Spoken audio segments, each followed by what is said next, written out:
Okay, for some reason OBS set my mic to default. Okay, thanks for telling me that. Anyway, we're doing Houndoom, member donated run by Steve.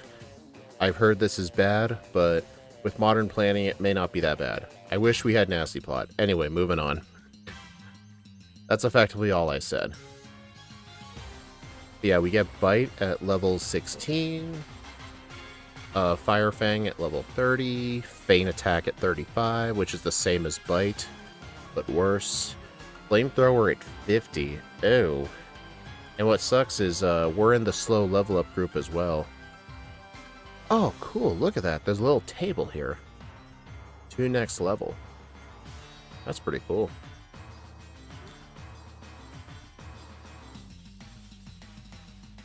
But yeah, it's a shame we're not going to really utilize Nasty Plot that well. We could use Nasty Plot for the final 8 fights. Like starting at Lusamine. Theoretically, we could get it for Hapu, but we would have to get every rare candy possible and do a lot of training. But I don't think we'll need it for Hapu, because we'll have access to moves like Fire Blast and Hidden Power Ice, so I think we should be fine. But for the final 8, we could use Nasty Plot. Is this Scott new thing? Oh yeah, he created his own little Pokedex called Solo Dex, and you can look at the movesets through all the different generations, and all the information is outsourced from Bulbapedia. I can even click on a TM, I'm like, hey, where's Sludge Bomb? The Shady House. And I'm like, what's the Shady House? I want to be more specific. So I can click a pop-out, and it takes me to here. And I'm like, oh, Shady House. Oh, it's this place. It's second floor. Pretty cool. So I've started using it. All my screenshots are going to be through this app from now on. Except for the base stats, because this really isn't a good screenshot material down there. Oh yeah. Air Balloon for Hapu's definitely the way to go. But yeah, we're going to try and have Nasty Plot for Lusamine. I think once we get Nasty Plot, in addition to like Snarl, Flamethrower, maybe Grassinium Z. I don't think there's a way to sort this by type or anything, so I just gotta look at all the special moves. I guess Sludge Bomb. Can I get access to it? Yeah, it's in Scott's solo running Discord server. Just go there and you'll find it. But yeah, I guess we'll go ahead and take a look at the Kingler Calc. Oh, the Choppleberry? Good idea, too. Alright, so let's take a look at our current tier list so far. Here's our tier list. Right now, Kyogre's in first place with a 211, with Mew at a 213. Thunderfang for Kahili. We could, but I don't think that'd be the best move. N1, it just does that with any piece of software when you download it for the very first time. Make this a little bigger. There we go. But yeah, looking at where people think it's going to be, you think it's going to be... Do you seriously think this will be as bad as Lunala? I mean, Simipour wasn't too bad, but I think what really held Simipour back was the... Honestly, I don't know. I just don't think water types do that particularly well in this game.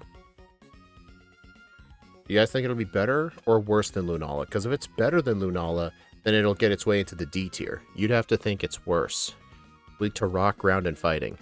In that case, I think F tier. This thing probably belongs to Simisear. Simisear, although, did not have any pre-planning either. So, do you guys think this will be worse? Okay, I don't think this will be... Would this be Decidueye bad? It might actually be Decidueye bad, because remember, Decidueye still had access to Swords Dance, and it's still very underperformed. Honestly, this might be worse, but worse than Guzzlord? No, I don't think so. I'll put our over-under at 313 to 320. I'll put the over-under in, then we'll start. It was no Z moves. It was still bad.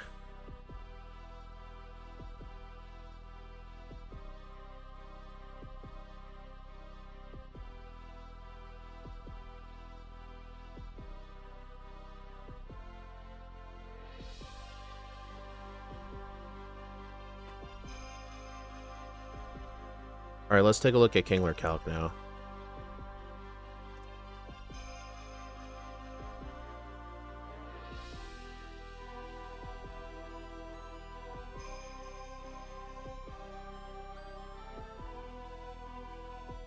Alright, so let's take a look at Kukui first.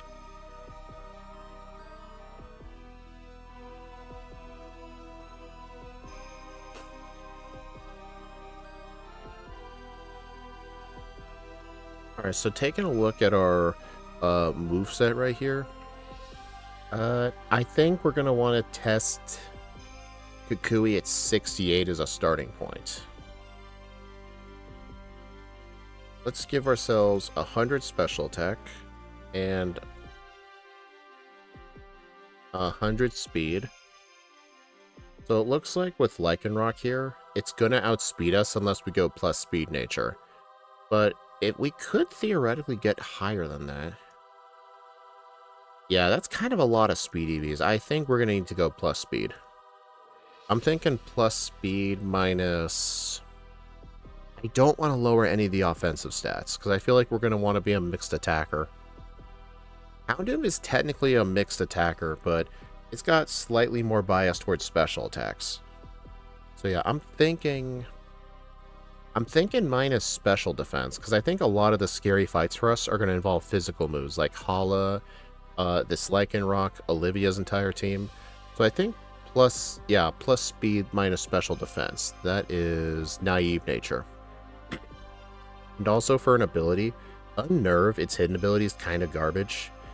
Flash Fire is very situational. I think Early Bird is going to be the way to go, because if we ever get put to sleep or we use rest, we'll wake up extremely quick.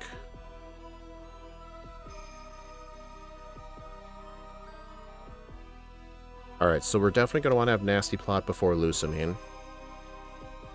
Flamethrower. Snarl.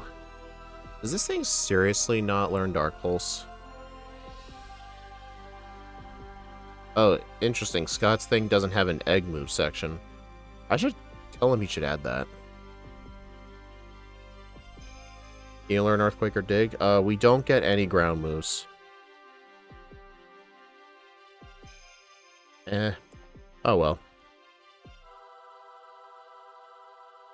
I mean, one thing we could do is Sunny Day Solar Beam, or we could do Solar Beam with the Grass-type Z Crystal. I have used that strat a few times. It's... yeah, Earthquake's in the post-game. Dig is not, but we don't learn Dig.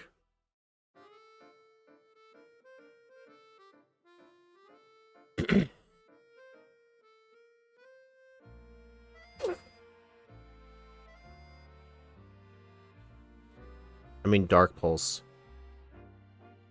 Yeah, right here. That's probably why it doesn't learn it. That sucks.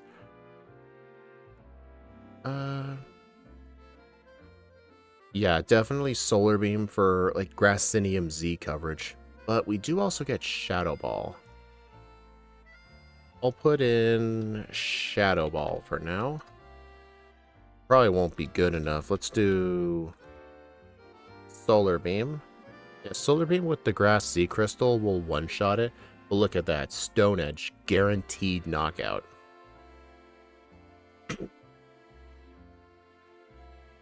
Ultra Sun 0 deaths so far.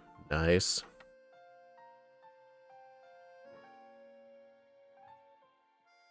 Honestly, we need a way to set up a guaranteed Nasty Plot. Do you guys think maybe we could use the Focus Ash? Because maybe what we could do is we can use one Nasty Plot to get to +2. And then we obviously survive at 1 HP. And with 100 special attack EVs, Snarl will actually one-shot. I'm going to zoom out a little bit. Excel Rock. Right. I forgot about that.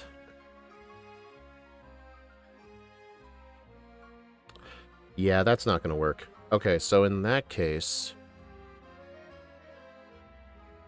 we'll probably have to Grassinium Z Solar Beam right away, but the question is, who will he send out second?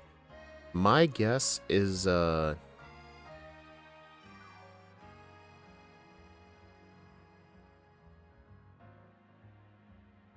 Ready to reduce rock moves? Well, no matter what, I won't be able to set up a nasty plot on it. That's kind of the problem. Snorlax? Oh, yeah, high horsepower, ground type move. Yep, it will be Snorlax. Yeah, high horsepower is not going to kill us. It does more than half. So what we can do on it is use a +2, but then, yeah, that's kind of a problem. And, we don't get any fighting type moves. Yeah, nothing. Even if we were to set up to +6, though, we don't come anywhere close.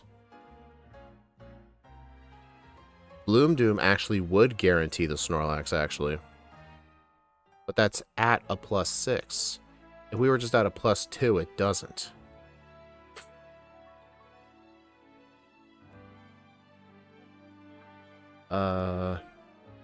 This is kind of rough. I had to have missing a Stone Edge. I'm definitely leaning towards that for sure. I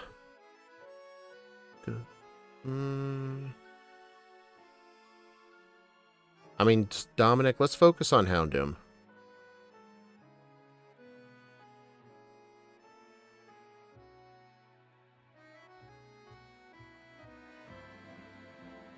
I mean, we can definitely use Attract to set up, but the problem is, what's the point in setting up to +6? Well, +6 will allow Houndoom to be a guaranteed knockout. Here's the question, though.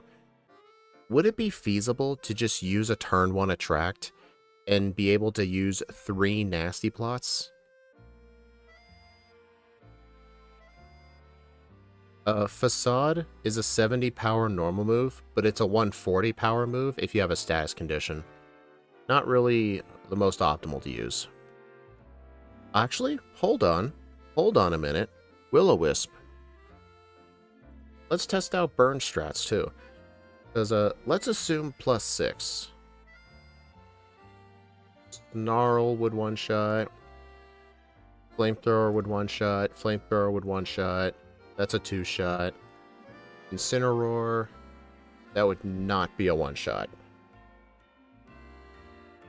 Oh, it's got cross-chop.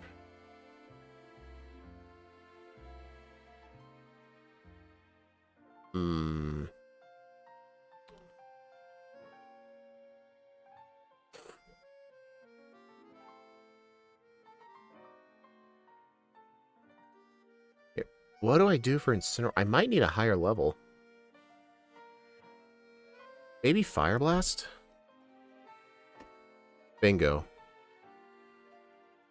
We're going to be going Hidden Power Ice. John recommended it for Hapu specifically. Mainly her Flygon. Yeah, it looks like if we get to +6, we will outspeed and one-shot everything except Magnezone. And then on the Snorlax, we'll have to Houndoom. 77. Yeah, that's not going to be feasible for me because John does that thing where he feeds candies and he gains a permanent XP boost. I ban that. Honestly, the only moves I need for this fight, could I get away with only Fire Blast? That would be kind of risky. Let's see, I need Solar Beam, I need Fire Blast, I need Nasty Plot. So I would have to get rid of Snarl for Will-O-Wisp. But yeah, even if the opponent is burned,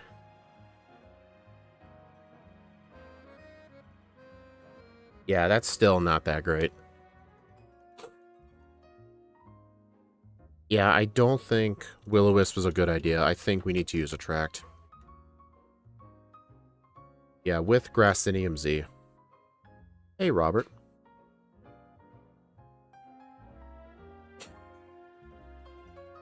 Alright, so then on Lycanroc, we use 3 Attracts. And then Fire Blast. We'll definitely need to save a PP Max for it. We'll Fire Blast everything else, but then on the Snorlax, we'll have to use a Houndoom, and then on Incineroar, Fire Blast.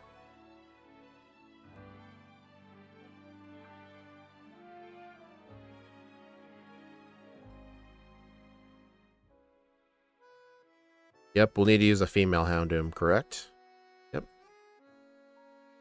Fire Blast, Solar Beam, Nasty Plot, Attract, hold the Grassinium Z.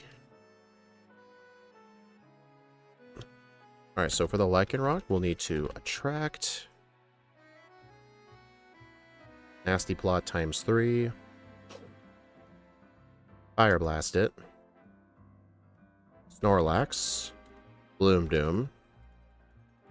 Oh, we'll save a PP Max for Fire Blast.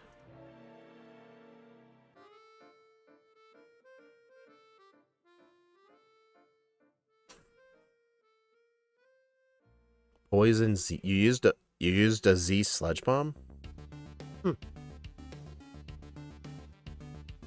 maybe a Fire Z move?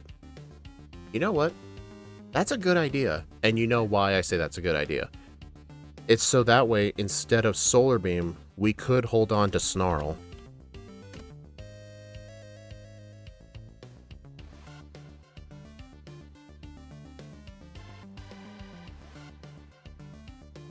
%. We'll probably have more special attack than that.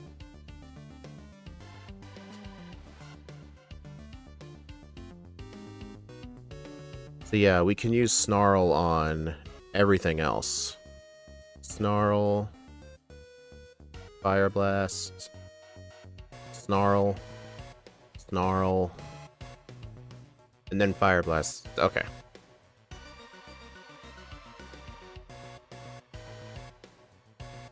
Firium Z. The Snorlax will be Inferno Overdrive. And then most likely next will be Incineroar. Fire Blast.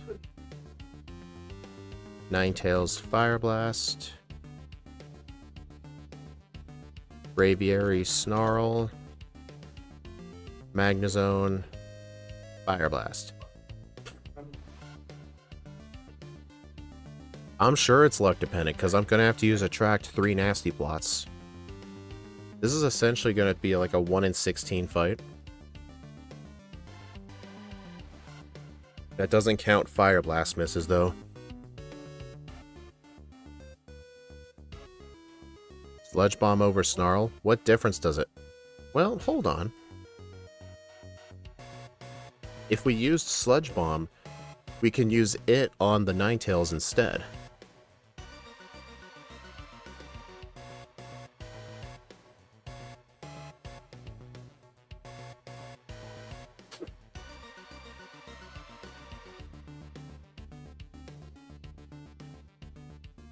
Actually, could Sludge Bomb one-shot Incineroar?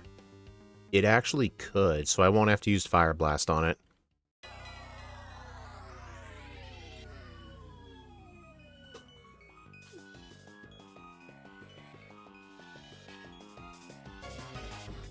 Alright, so we'll only have to use Fire Blast on Lycanroc and Magnezone. Alright, so I think Kukui's all taken care of, so now let's think of the league.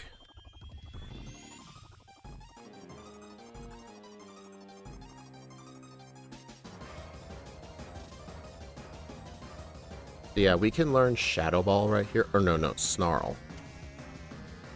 What we can do on this thing is...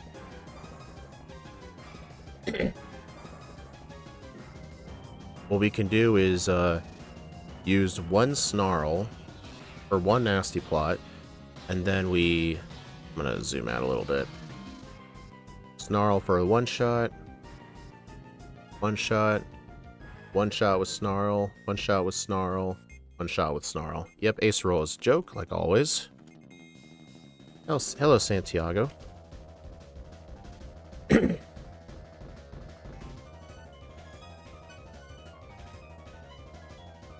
Okay, next, I think Kahili will be the second easiest. Yeah, because here we can just use... we can use one Nasty Plot, and since Steel doesn't resist Dark, we can use Snarl. That'll outspeed, but what can you do about it? We'll probably use 2 Nasty Plots. HP Ice. Yeah, let's try that.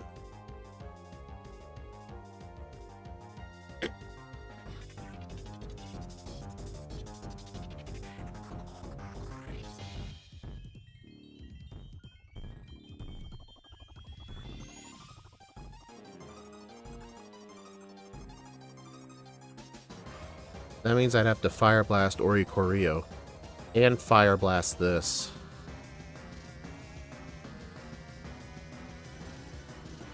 Honestly, Hidden Power Ice makes no difference to this fight.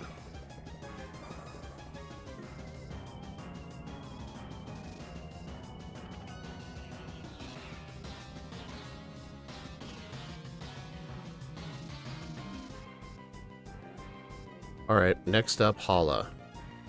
I think, will Hala or Olivia be easier? I really don't know. I seriously don't know. Hala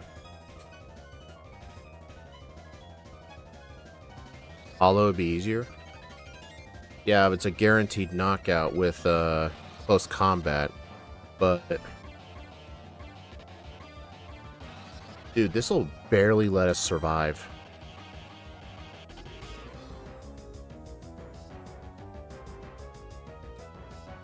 Yeah, but what are we gonna do? Like, if we just set up... Well, we outspeed. But wait, we're gonna get hit with Fake Out. So what we'll need to do is... We'll need to use Protect turn 1. Block the Fake Out.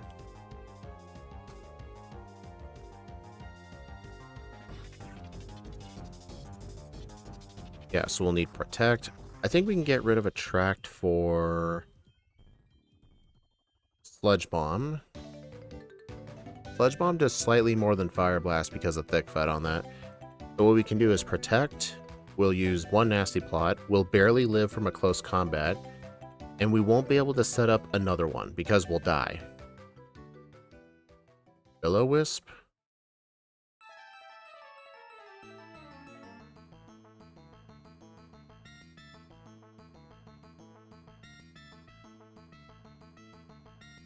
So, Nasty Plot, Fire Blast, Will-O-Wisp, Protect. No, I don't think more levels are going to be necessary for now. We could theoretically use Attract here. Funnily enough, we could PP stall it, but I don't think... Yeah, we won't be able to get, we won't be able to get Substitute. Yeah, what we can do is Protect turn 1, and then Will-O-Wisp right away. So the first close combat does like 45 health. But then the problem is, even while burned, the next close combat is still going to kill us. No, Will-O-Wisp isn't going to work. But the thing is, we're not going to get far enough with just one Nasty Plot. We're not going to get far enough.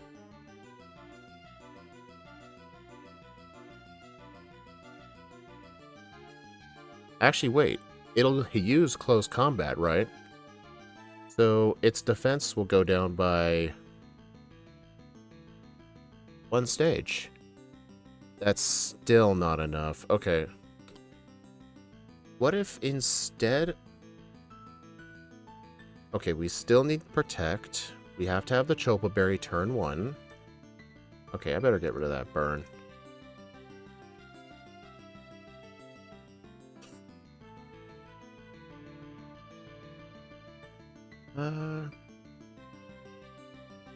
I am level 68. Or no, that's 66.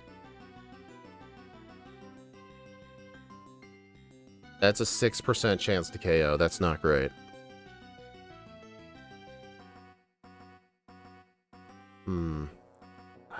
I am trying to think of a way to make a Z move work. Let me just see if the rest of the team is doable at +2. One shot, not a one shot. But if we had Sludge Bomb with us, +2 would not be enough for that Poliwrath. Maybe we need more special attack. I mean, more special attack doesn't really help against that thing. It really doesn't.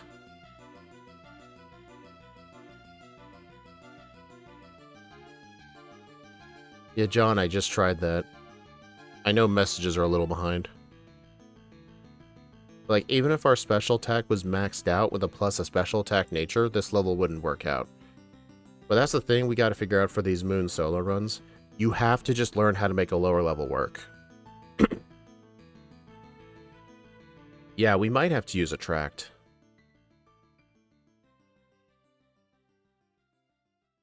It's probably going to have to be a similar strat to Kukui. So what I think we'll have to do is Nasty Plot, Fire Blast, Attract, and Protect. So we'll Protect turn 1, have the Chopal Berry. No, John, I'm not going to 252. That'll take way too long. I'll do that for a first stage Pokemon, but not a fully evolved Pokemon.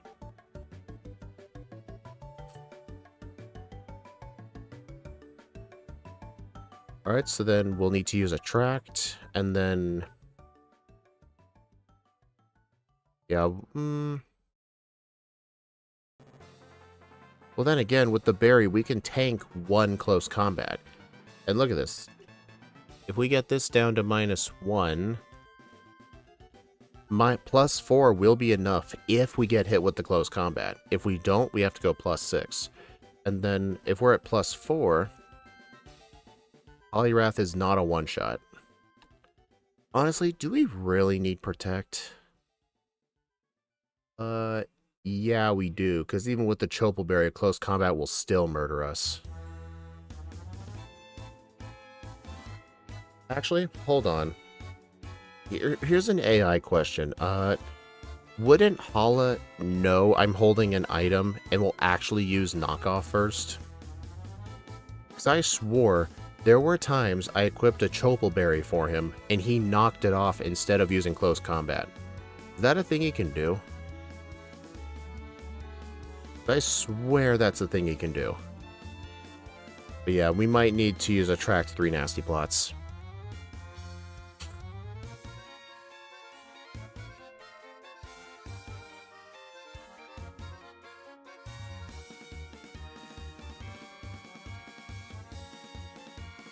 It does know, but we still close combat because you are a dark type. No, John. There were times I held the Chopal Berry for him, which meant I was using a Pokemon weak to fighting moves, and he still chose knockoff right away. But I guess we'll see when we get there. It probably depends on damage ranges.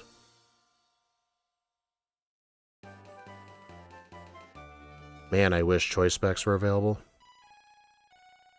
Okay, let's look at Olivia. Olivia's going to be the worst. I think How, Gladion, and Lusamine are going to be far easier than this.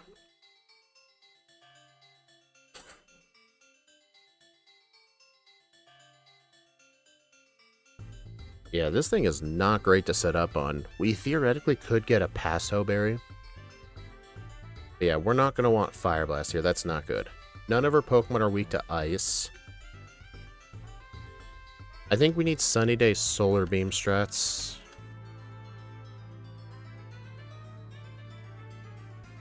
I know, but he will not go for knockoff because of damage. I think because of not being a one-shot, it goes for Fake Out.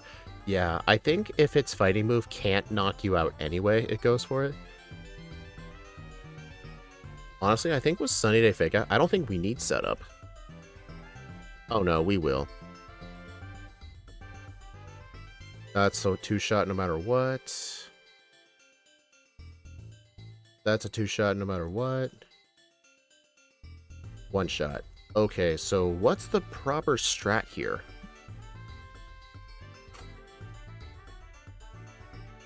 I mean, it's obviously going to go for Yawn. We're going to have to set up the Sun right away, and if Sunny Day is up... And if the Sun is up... Hydro Pump won't do much, so what we'll have to do is...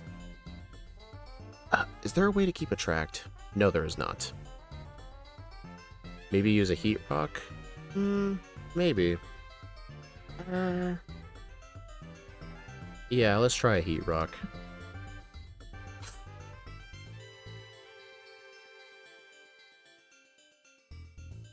Hmm.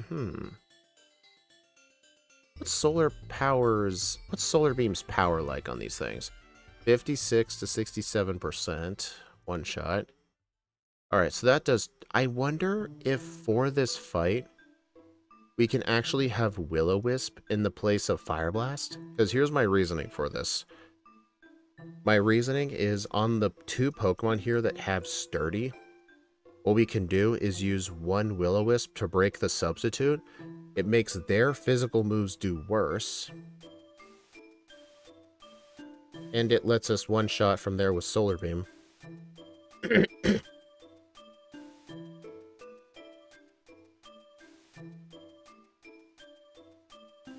Yeah, because if this thing is burned right here, Rock Blast would do 36 to 49. I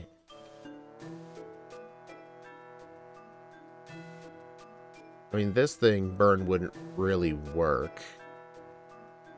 Yeah, I think...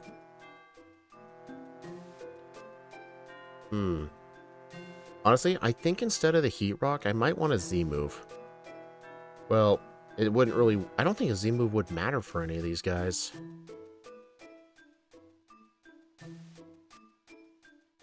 Snarl for the rock? Maybe.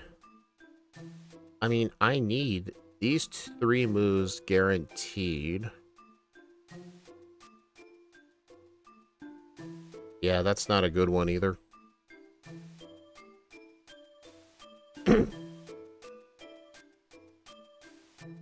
I mean, even if its special attack was down by 1,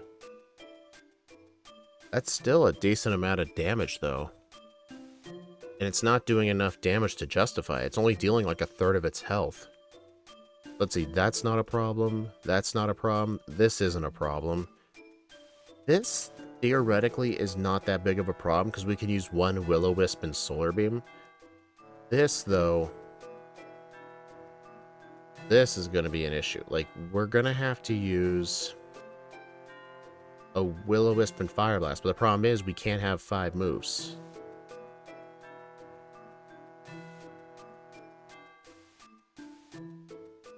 Well, then again, we got to think of the damage we're going to take. Honestly, I think... Let's see. Oh, wait a minute. If we use Heat Rock, we might get put to... Well, we got Early Bird.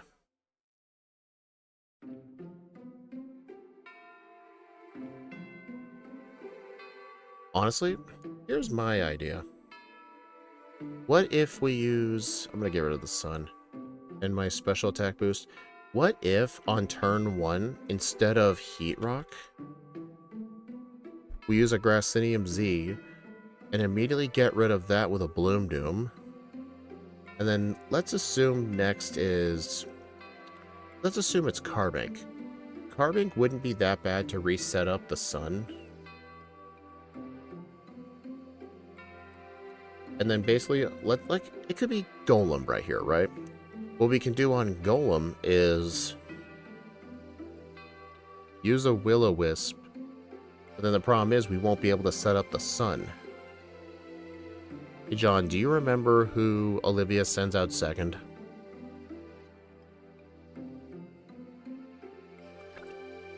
Lycanroc? Okay. Yeah, that's gonna go for Stone Edge guaranteed. Even if we burn it, it's still going to do that.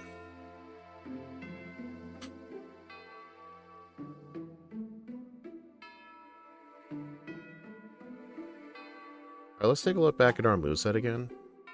This is rough. This is really rough.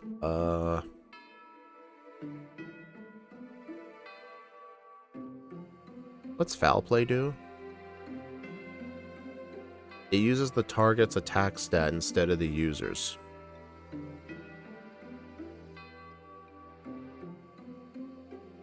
Grass Knot? It does not learn Grass Knot. Solar Beam's our only grass move.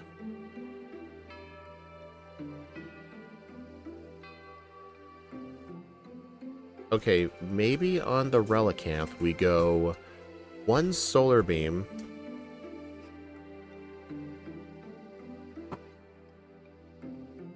Hold on a sec.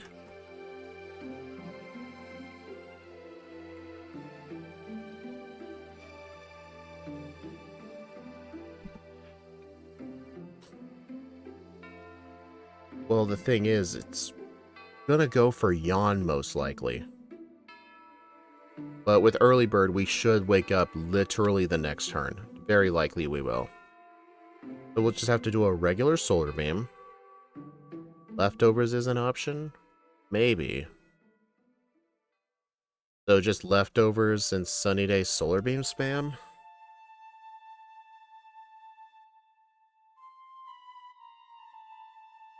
And one, if I can't see a way through this at this level, we should go a higher level. But the thing is, you have to remember the time it takes to blackout train at this point in the game. Because remember, we'll have used our candies by this point. So, like, Kukui and the other 3 Elite Four members are very doable. It's just Olivia is not. And the question is, do more levels actually fix that problem? I don't think they do. Because Sturdy is still going to be an issue no matter what. Yeah, I'm thinking do a regular Solar Beam. Oh my god. Do a regular Solar Beam on the Relicanth. And then on Lycanroc, go for Bloom Doom right away.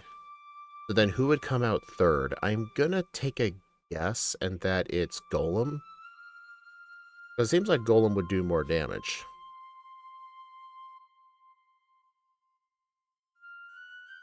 Are Olivia's Pokemon female? This is something that,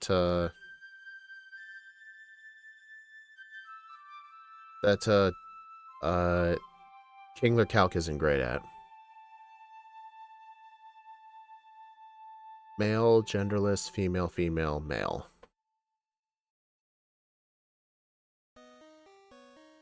Solar Beam's a one-shot. Yeah, but John, how am I going to set up Solar Beam?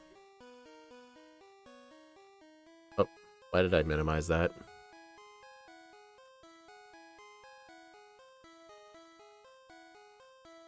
Maybe just... Well, I guess if I'm charging a Solar Beam anyway, just do a Sunny Day, then Solar Beam, then Solar Beam. And then who would be third? I'm thinking Golem. The sun should still be up, so I'll put the sun up right now. There's just no way to hold Will-O-Wisp at the same time. It's probably going to go for Rock Blast, but it would need to be a 4-hit to kill us. Yeah, it's going to have to be a 4-hit to kill us. It'll be Carbink third. Okay. Then right here, we'll need a 2-shot, and Carbink's attack isn't that great, and thankfully it doesn't have Light Screen. So then let's see, that's 1 turn Sunny Day, 2, 3. Okay, so the sun will run out by the time the Golem comes out, unless we choose to hold the Heat Rock. And at this point, we should be lucky to only get hit with Carbink's Power Gem at that point. So then what we can do from here... Man, I really wish there was a way to hold on to, like... Man, Nasty Plot just isn't useful for this fight, but I can't unteach it. I think if we can figure out Olivia, the rest of it should be pretty easy. It's a rough one.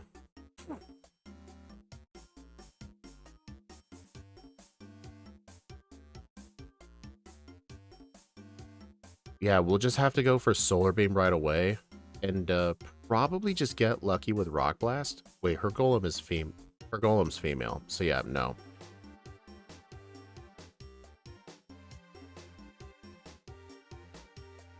Maybe we do need to hold on to the Heat Rock.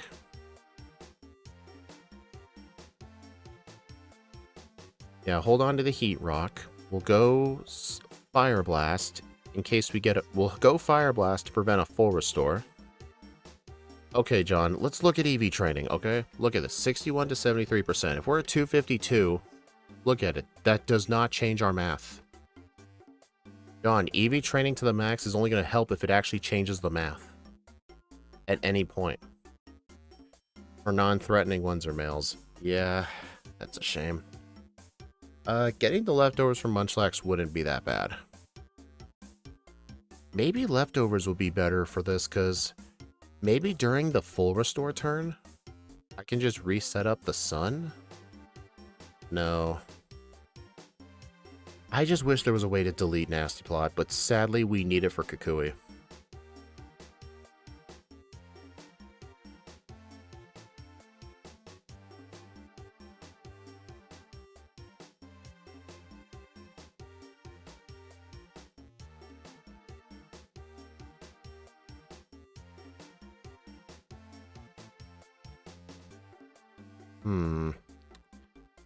Man, it's the one thing that's preventing this from working is the Golem. Because when Probopass comes out, it will most likely just go for Sandstorm. Its offensive moves aren't that great. And if the sun's out, we can two-shot it with Fire Blast easily. It's literally the Golem that's the problem. I think it's just a good thing that Rock Blast can miss. And honestly, I don't know how the AI treats multi-hit moves, but who knows, it might just go for Thunder Punch. Besides, if it's a two-hit, we're fine. Honestly, maybe we could put some EVs into defense. Okay, yeah, the EVs in defense does help a little bit. Let's assume like 50 in HP. Yeah, that does definitely work out a lot better. Okay, here's the plan.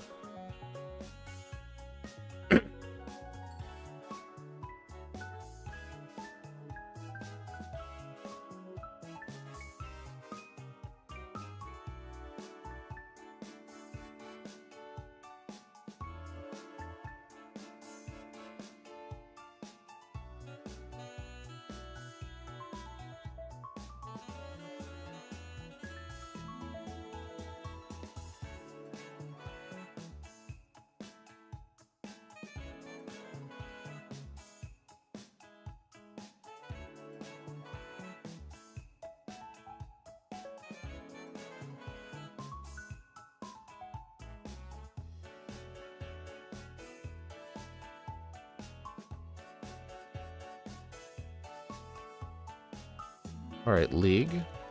Our minimum level is going to be...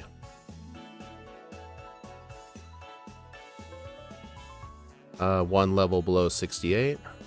Because I'm sure we'll get one level throughout the rest. Alright, moveset. Nasty Plot. Fire Blast, Snarl.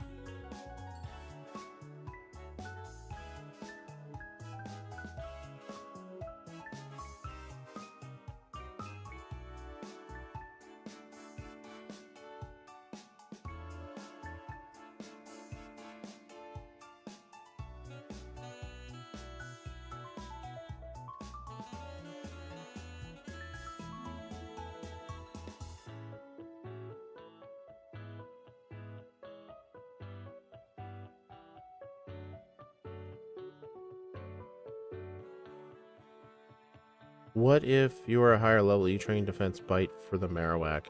I mean, we can easily EV train on a bunch of defense.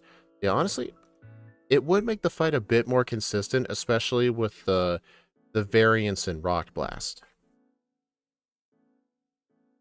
But the thing is, it won't really help for Carbink. I mean, we might do the Marowak training anyway, solely for experience for the first Olivia fight. So I think naturally, we're going to have a higher than average amount of defense EVs. Alright, so my plan for Olivia, hold the Heat Rock. Relicanth. Sunny Day, Solar Beam.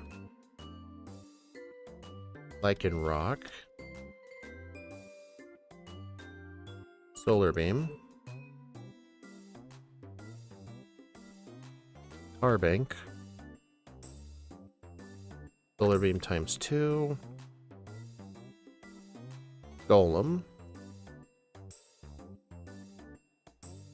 Solar Beam times 2. Actually, I think it's worth Fire Blasting turn 1, just in case of a burn. And then Probopass.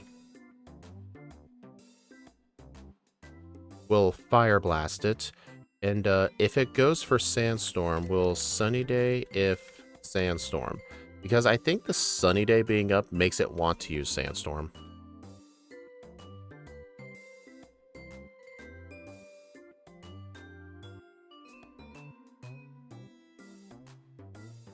Okay, League is done. Yeah, we'll have a PP max. There's a PP max outside the league. Okay, so next, let's look at how. Honestly, I think how is actually going to be pretty easy.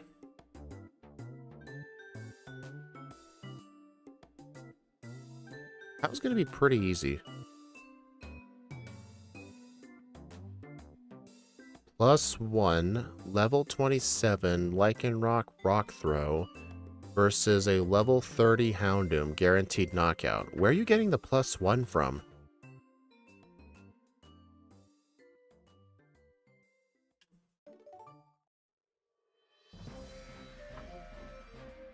Forgot to remove the Omni Boost. Yeah, try that again. Yeah, this should be pretty easy because, well, Focus Blast.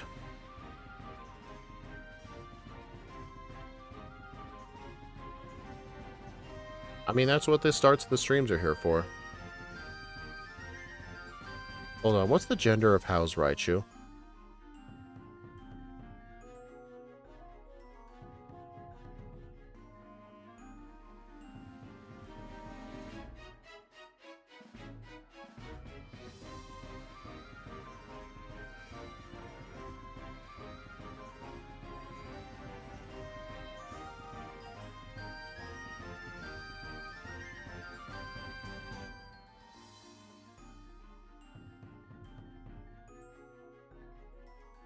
That's not the right one.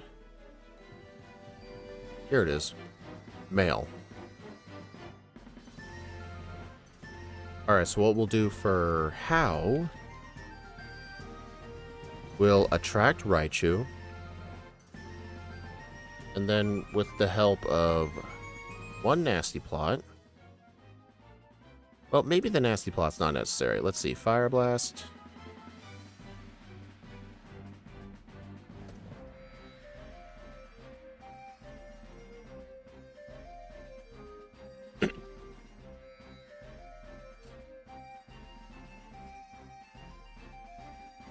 Oh, get rid of the sun.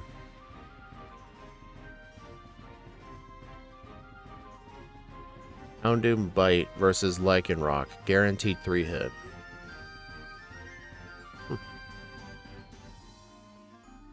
Yeah, definitely on the Raichu. We'll need to use Attract right away.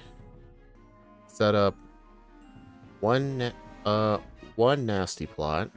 Get rid of Sunny Day for Snarl. Good idea. Yeah, Snarl would just obliviate it. I mean, it's not really going to send out Flareon second anyway. It's going to be most likely this thing. So if we just set up one Nasty Plot, Fire Blast one-shots, or no, it'd be Primarina second. Sludge Bomb one-shot, Fire Blast one-shot. Why the hell are we worried about Flareon? No point for Attract. So just Nasty Plot, Snarl, Raichu.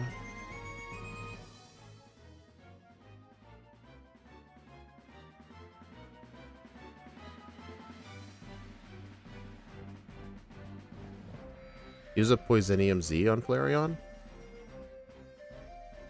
Oh. Oh, true. How? Moveset. Nasty Plot, Fire Blast, Snarl, Sludge Bomb, Poisonium Z.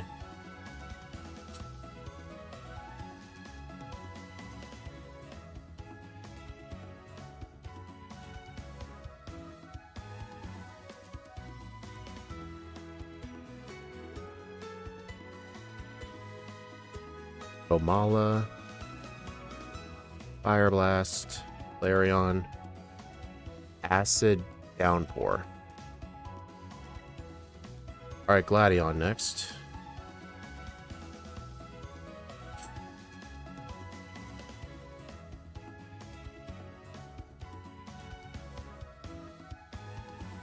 Alright, let's see how much damage this thing does at 65.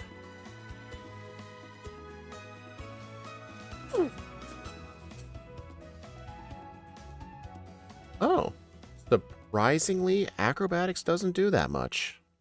I'm kind of surprised. I think it's the defense CVs. If it weren't for the defense, that would definitely do a lot more.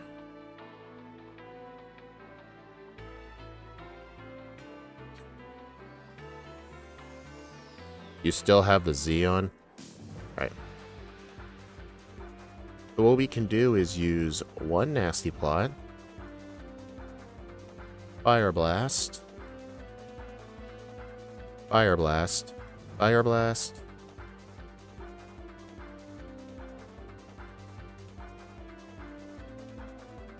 Let's use a Poisonium Z again.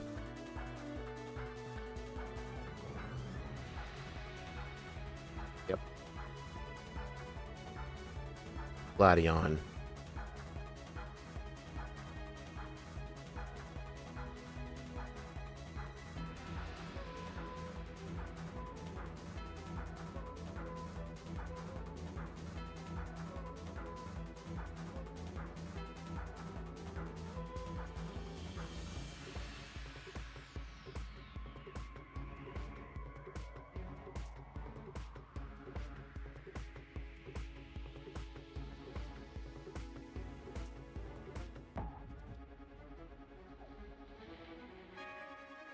Okay.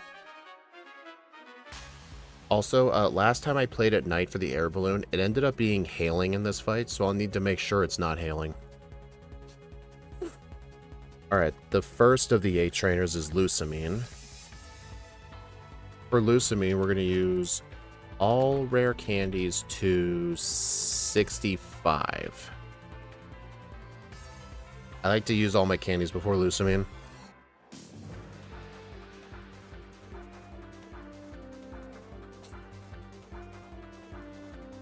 Yeah, it wouldn't matter which of the crystals. True. Alright, 65. Thankfully, the Clefable is going to be very easy to set up on.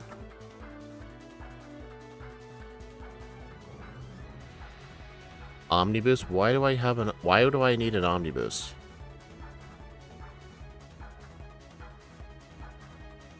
I mean, it would have +1 in its special defense right here.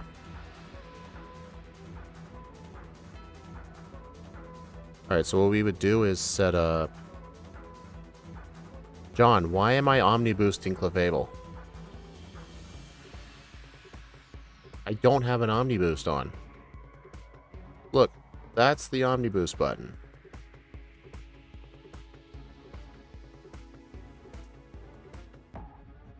Jeez, John. Alright, so the plan would be 2 nasty plots, Sludge Bomb, Fire Blast, Snarl, probably Poisonium Z for this one. No Poisonium Z. If anything, Poisonium Z for the Clefable. Alright, so here's what I'm going to do.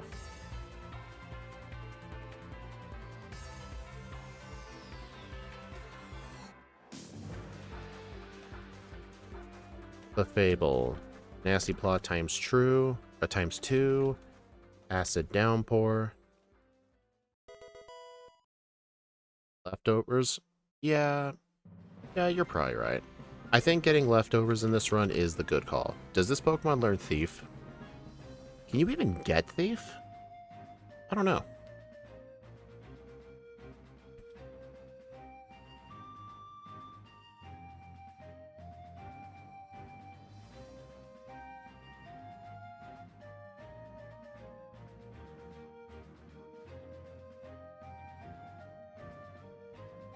Boros?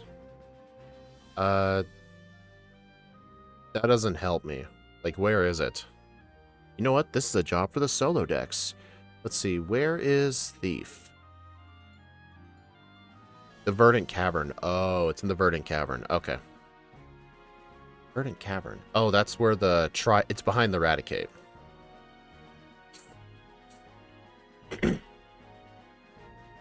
Okay, so, yep. That's the final 8 trainers planned. Olivia's gonna be freaking brutal. So will Hala. And Kukui. Because those 3 fights, I'm gonna have to attract and get lucky with nasty plots.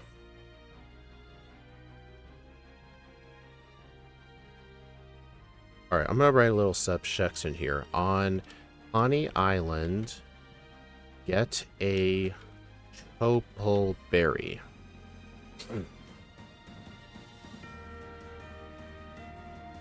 Alright, is there any other hard fights we need to think about? Ala is gonna be rough. I'm trying not to, like, extensively plan early sections if I can, because we'll just fight everybody for it. Next island. Hold on. What's our moveset for Hala even gonna be? John, there's no such thing as the expect belt. Dude, this thing doesn't get brick break. It, like, ew. What am I supposed to do for him? Oh yeah, we'll definitely look at Hapu for sure. Well, the thing is, yeah, we're most likely not going to have Nasty Plot by that point.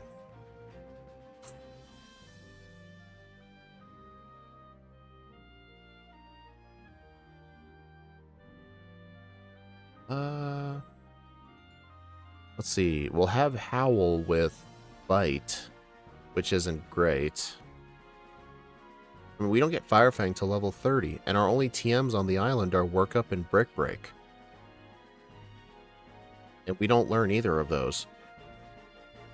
John, are we seriously going to have to use Bite on Hala? I'm thinking so.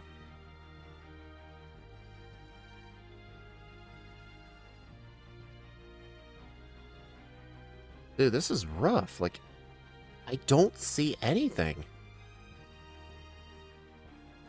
Where's Facade? Mali City. You know, return's not till very late.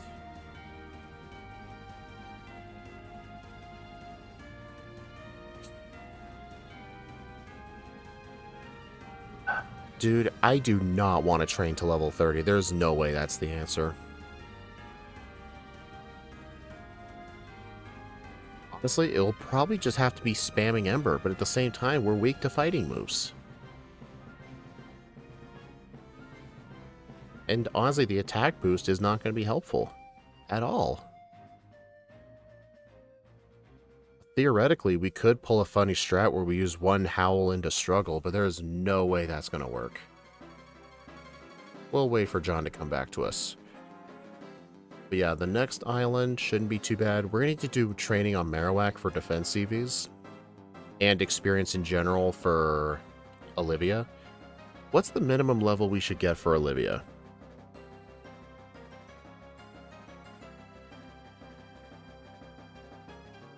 I don't know. I feel like we should just fight most people.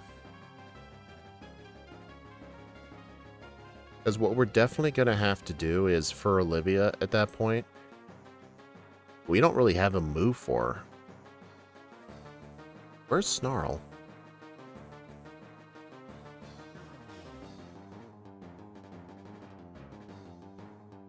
Mount Hakonali. Oh, I think that guy gives it to you with the Absol. Yeah, we're not going to have that for Olivia. Ember, what level were you? And while you're at it, what level were you for Olivia? Level 20? Okay, that's not the worst.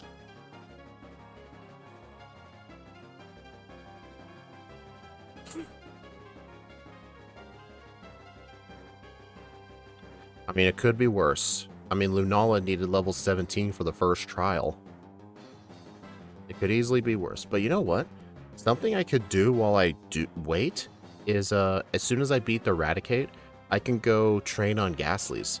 Not SOS train because they don't have consistent call rates like Psyduck does, but we could just train on them at least.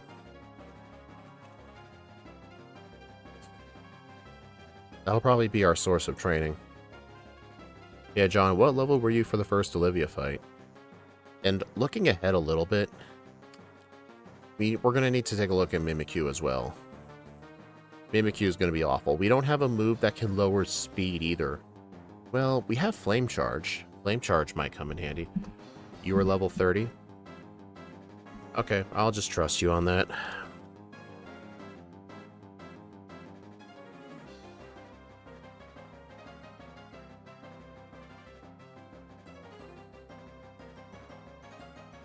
Shadow Ball is a 2-hit knockout. You used Howl and Bite.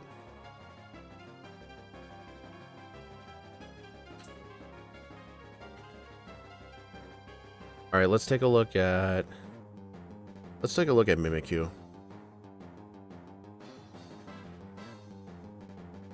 Mimikyu with Omni Boost. Alright, so we'll leave these EVs alone. And let's assume we are 28. Maybe 30. Yeah, let's assume. No, we'll be higher than that. Duh. 33. You'd need Spell Tag or Expert Belt. Yeah, you're right. Yeah, Expert Belt. Shadow Ball over Nasty Plot. Ember. When can you get the black glasses? Hold on. I'm gonna take a look in my Sun and Moon guide in the Discord. I just keep promoting stuff. That's what I do. Let's see. Type boosting items. Black glasses, Hano Beach off the island shore.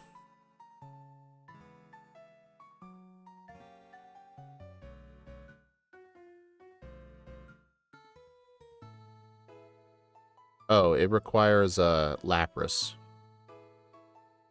Hano Beach. I think that's the... Where the heck is Hano Beach?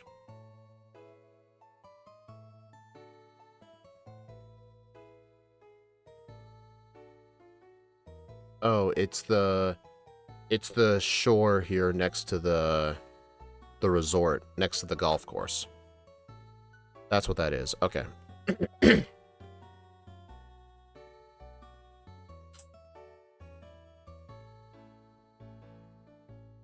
I mean, Nihilego's not required to win anyway, so I'm not going to really care about that. Alright, so I think Shadow Ball, Ember, Snarl, Flame Charge. So let's see.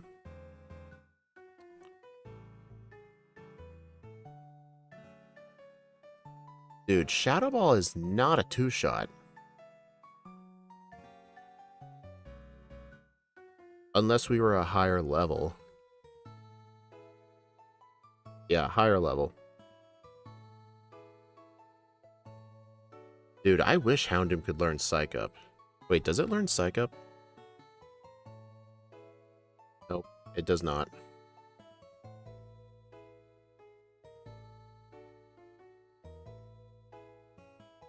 So yeah, we'd have to hope for a turn 1 Mimic, and then get +1 with our Flame Charge. But then guess what? We would have to Shadow Ball it. We'll get hit with a Play Rough. And then we can Shadow Ball it again. Then again, the Haunter usually likes to use Hypnosis. Yeah, I think we just have to get a turn 1 Mimic again. Alright, Mimikyu. Minimum level 35. Moveset of Shadow Ball, Ember, Snarl, and Flame Charge. Expert Belt. Turn 1 Mimic. Flame Charge. Shadow Ball ×2. Alright, Nanu. I think Nanu and Hapu will be the last of the fights. Alright, so let's assume we're level 40 for this fight. Yeah, we're not going to outspeed Persian, but we could hold an Adrenaline Orb to get +1 for the Persian. Dude, it'll let us barely oh my god. Dude, even with that... Oh wait, Omnibus button.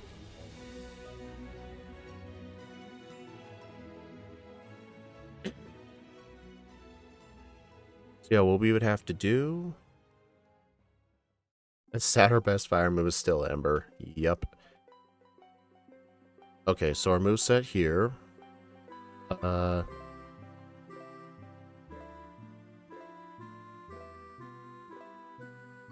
HP Ice.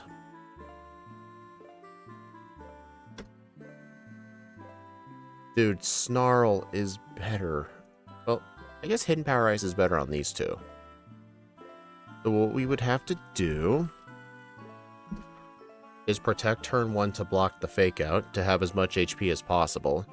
Can you learn Fire Fang? We do actually. Hold on. Level 30.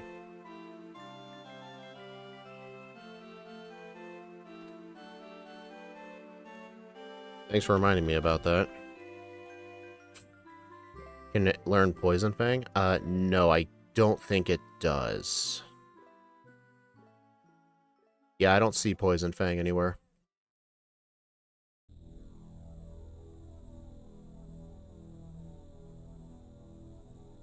Alright, so I think the plan here would be one Nasty Plot, get hit with a Power Gem, and then...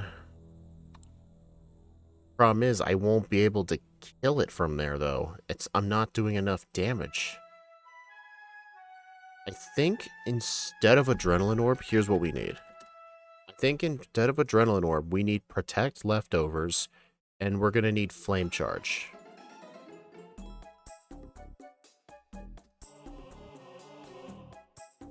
Oh, right. I'm stupid.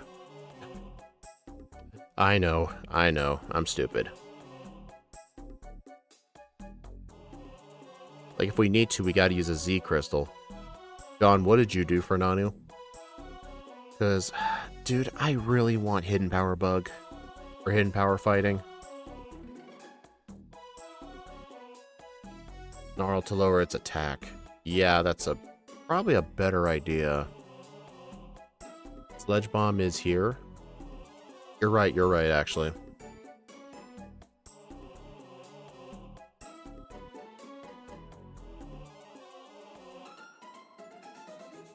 Alright, Sludge Bomb, Flame Charge, Leftovers, Protect. Well, maybe I think Leftovers will be enough if we're using Snarl, so I'll get rid of Protect and put Fire Fang back.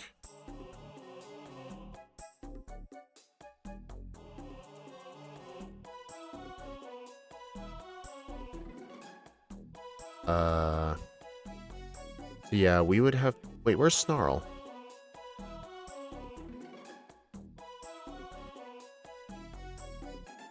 Z Hidden Power.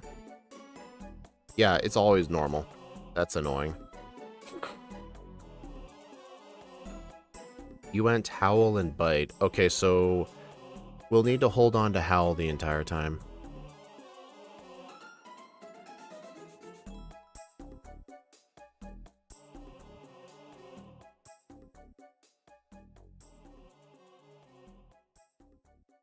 Alright, I'm just not gonna learn Fire Fang then. And Fire Fang? Dude, I can't keep cycling through all these moves.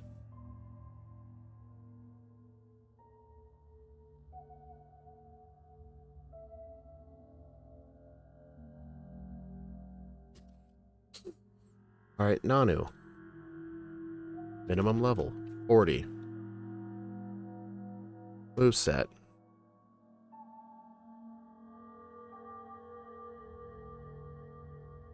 What's our moveset going to be then? Like, Hidden Power? Fire Fang? Snarl? Howl?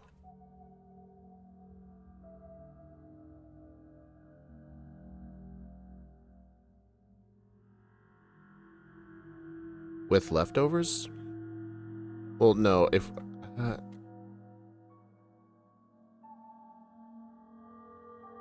I was 43. We'll see how much that's needed. Alright, so what we're going to have to do is, every time we hit this thing with Snarl, its special attack goes down by quite a bit. But, yeah, we can use Snarl a grand total of 2 times. That'll get it to -2. And then Power Gem will only do a quarter. And what we can do is build our own attack up with Howl.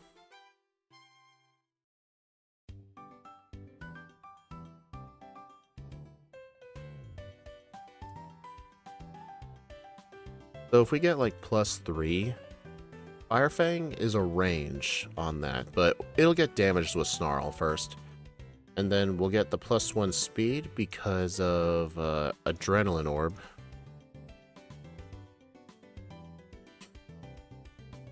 That's a one-shot. But then the problem is Persian. What are we going to do with Persian? Dude, even having the sun up, we would need the sun with +5. But in order to have the sun, we need to get rid of hidden power. Yeah, we'd have to get rid of hidden power.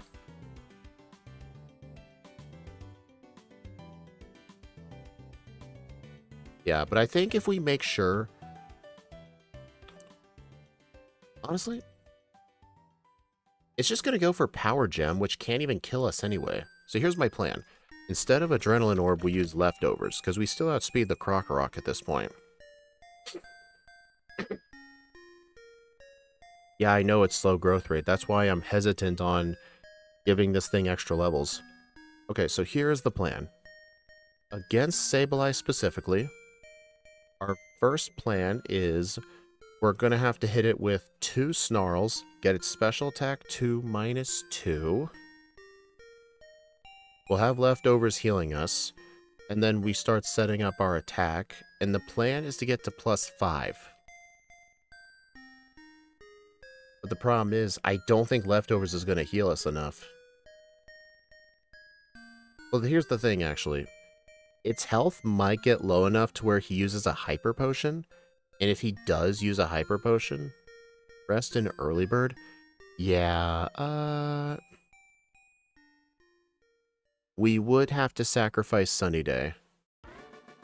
But the thing is, even at +6... Okay, you know what? We're going to need 43.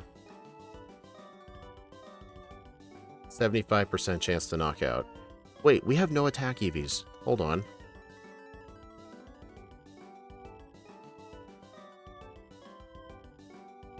%68% chance to Oko. What about 41? 75% chance. Okay. So I think what we should do is get 41.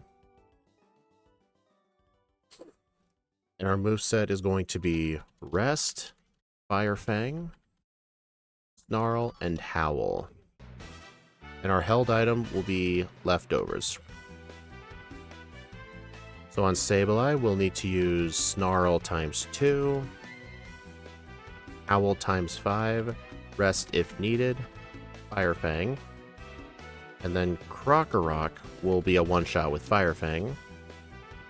And then Persian will be a Fire Fang. Range at 100 attack EVs.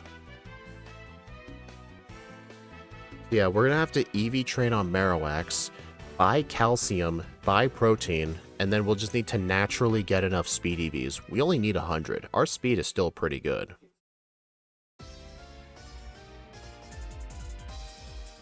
Forgot the sun. We're not going to use the sun.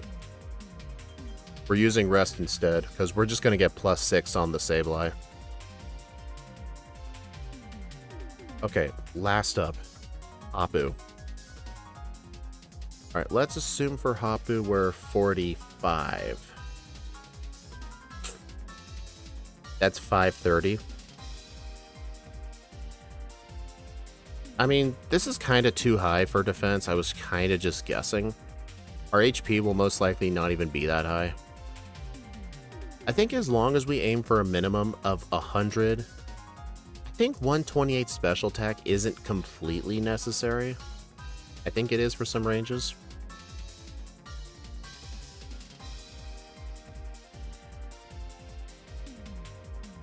Yeah, we'll figure something out with berries. You were level 54.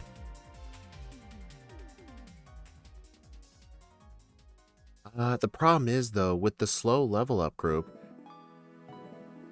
Yeah, 54 is doable. Let's do 53.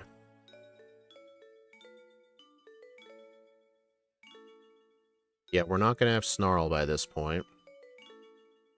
So what we're going to do is have the air balloon. But the problem is, though, it's going to go for Iron Head. It's not going to go for Sucker Punch.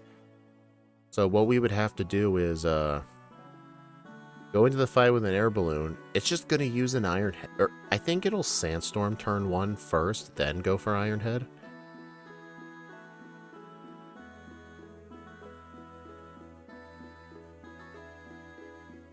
You have Fire Blast too?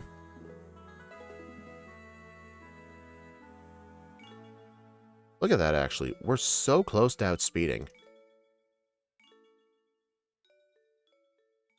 Alright, so at level 53... let's try 54. If we were level 54...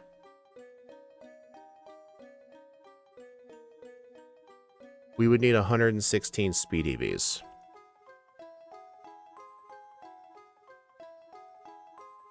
Then what we would do is Fire Blast turn 1. We'll need Hidden Power Ice. We'll need Solar Beam for Bloom Doom.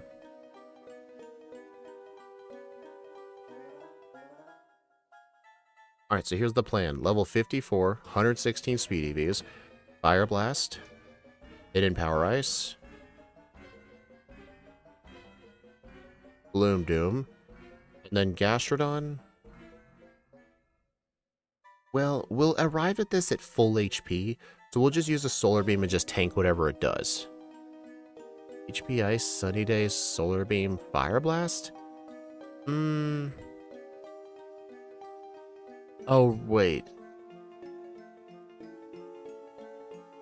But why would we need the Sunny Day, though? Because we can use Bloom Doom on Mudstale and just do one turn of Solar Beam and just tank whatever attack it throws at us, because we'll outspeed and one-shot everything else. It's just the Gastrodon.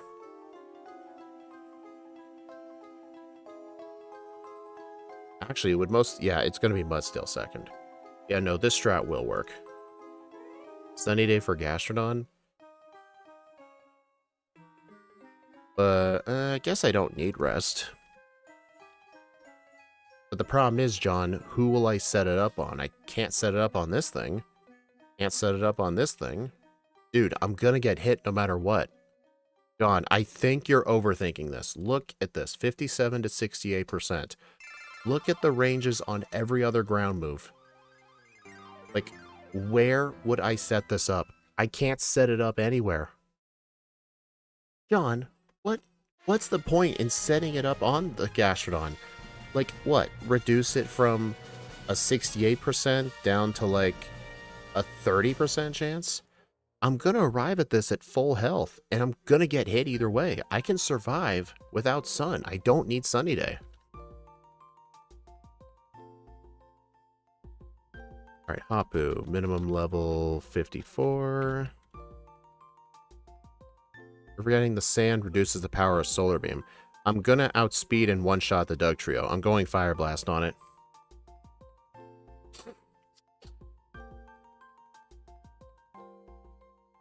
It's just the problem is John sometimes tries to make a certain fight easy when the fight is already easy. He wants to make an easy fight easier. And it requires going out of the way to do it. I would agree Sunny Day if the Muddy Water did like 90%. I would agree on that. But if it's only 65% on average, then no. Alright, but anyway. Fire Blast. Hidden Power. Solar Beam. With Grassinium Z.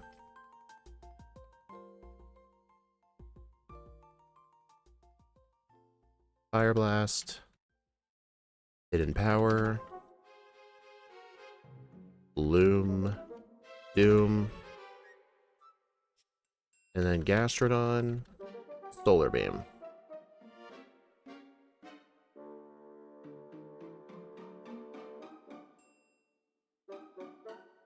Must have 116 speed EVs at 54 to outspeed Doug Trio. EVs needed for endgame. 100 attack. 128 special attack. 116 speed. That will imply some candies.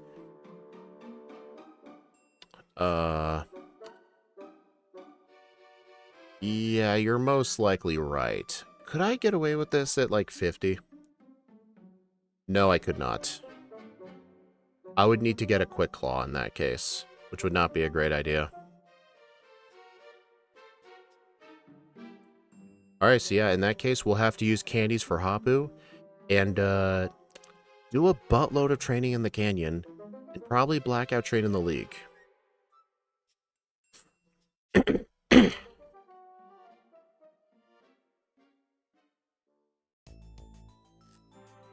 Yeah, this is gonna stink. Hey, loot.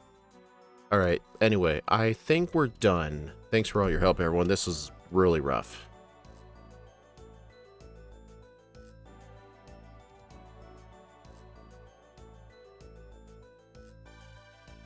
What about Air Balloon? I don't think Air Balloon is needed if we outspeed Doug Trio. If we outspeed it, we don't need Air Balloon. Unless we need it for something else, which I doubt.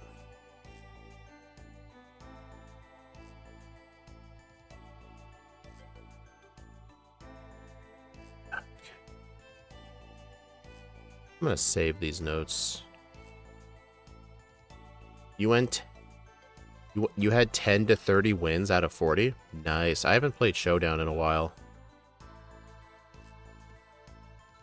Super new to competitive. Yeah, Showdown's a pretty good way to learn. You should also look at Smogon, and you can look at the different tiers for like what Pokemon there are, and just learn from there. I just looked up like what my favorites were, see what tiers they were in, and what good movesets there were.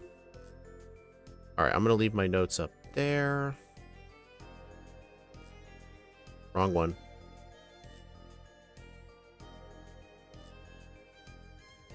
Alright, we're finally ready to get started after an hour 27 minutes.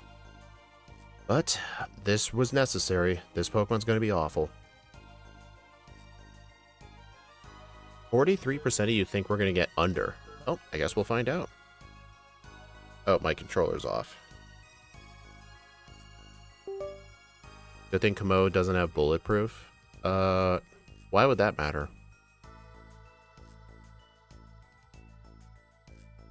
Okay, let's see. I need to start at night. Hold on, I need to look up hail on Mount Hakanali.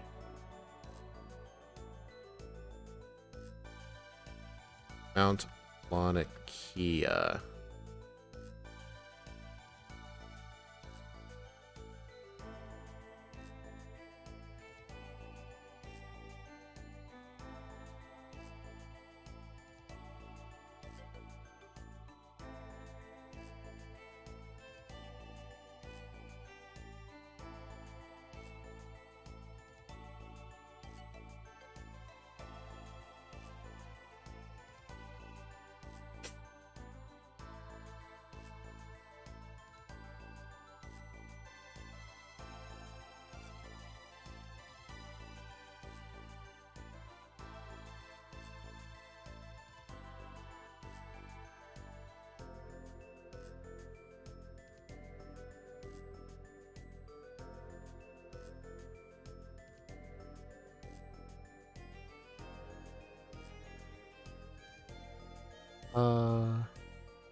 Let's see. Here, Mount Lanakia, 6 p.m. to 11:59 p.m. And, time? I don't know how this works in Moon, though.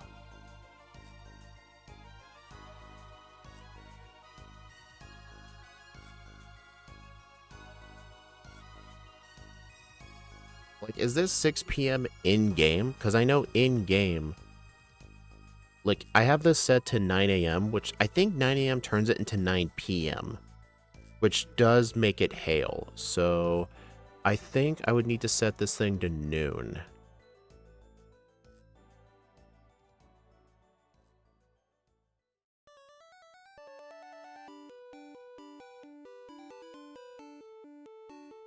All right, 12 p.m. That'll set it to midnight, which should prevent the hail.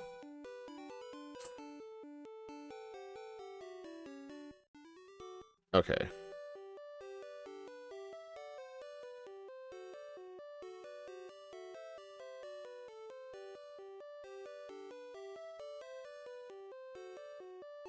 Alright.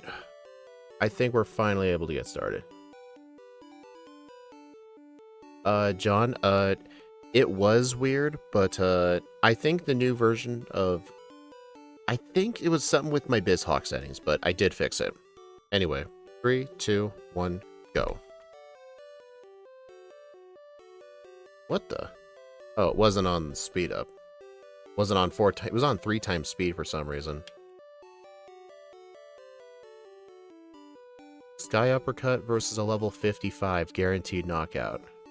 Oh my god. This is gonna be awful. Dude, I almost lost to a Poplio.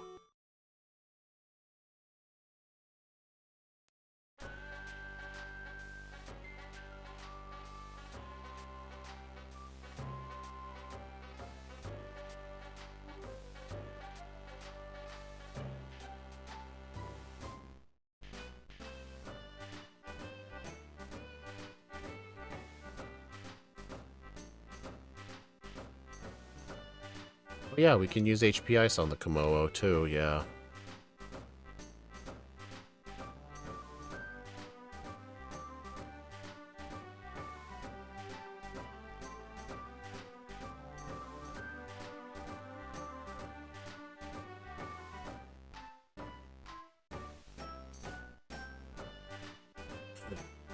Alright, so I'm gonna try and avoid getting HP EVs, if I can.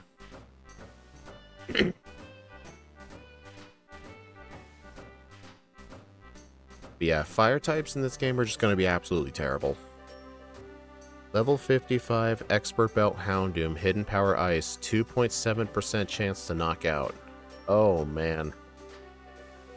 Oh, yeah, there's a chance we might need Nasty Plot for that fight. I mean, we're going to candy to level 54 for Hapu, but we'll have to gain 6 levels in the canyon, which is going to be very difficult. We'll have to fight all the trainers and a bunch of wild Pokemon. We're essentially just going to have to never use repels. Ever.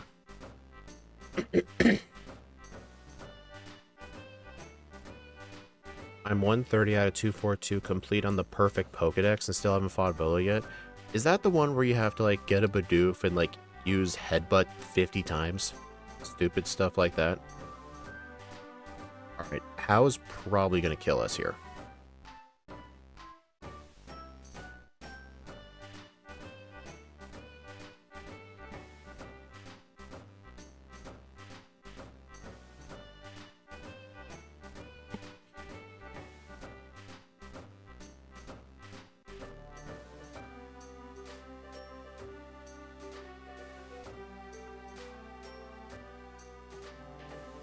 Yeah, I didn't think this was going to go good. Dude, almost nothing loses to that How fight. I'm going to probably lose most of the fights.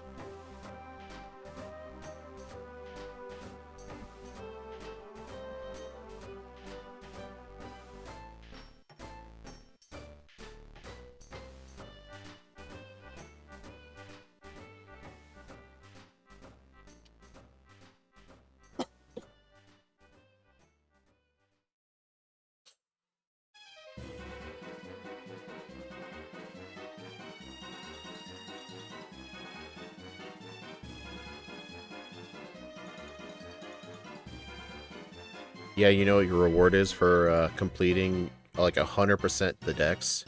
Nothing. Nintendo is known as the company that gives middle fingers to people who try to 100% their own games. Like, ever since the beginning of the Pokemon games, if you actually completed the decks, all you got was a certificate. That was just an image on your screen. It was all you got.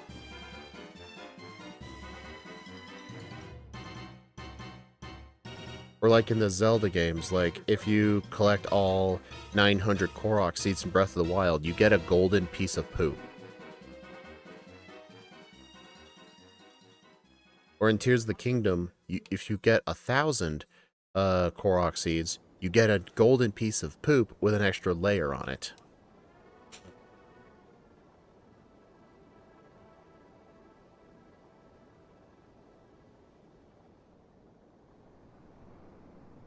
Dude, I like how Smog has the accuracy of thunder.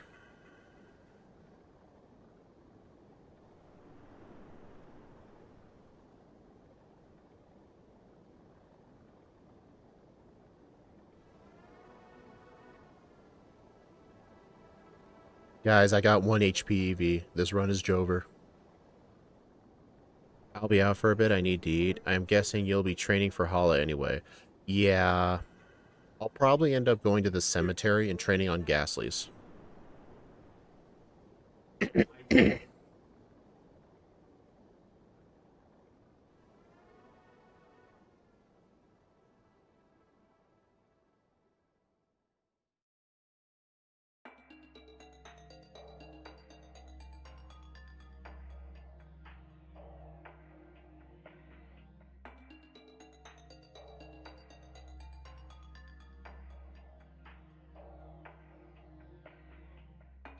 It increases the shiny odds? I didn't know that. You know, on the bright side, this teacher's Magnemite's not going to be scary.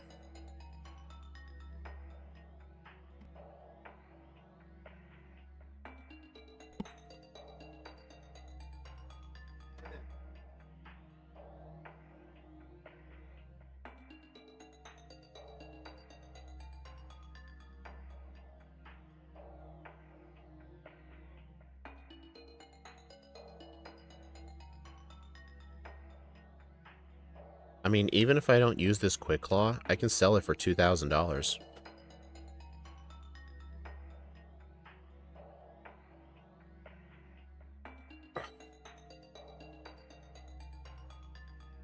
You know, my first shiny in Legends Arceus was actually a shiny Zubat that I found naturally during my playthrough. It was in the Obsidian Fieldlands. I don't think I had gone on to the Crimson Mirelands yet.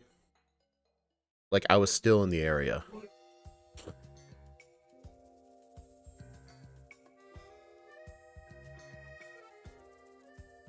Forgot to heal? I sure did.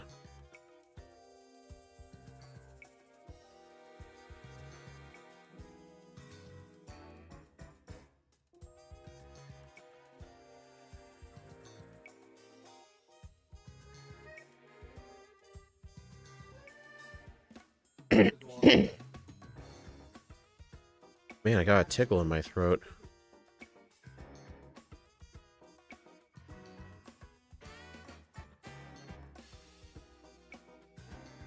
So question, what do you guys all think of the new design of the level up and TM movesets on the overlay? Because I just took them directly from the solo deck software. Do you guys think it looks better than the old design? Stocks was your first? Nice.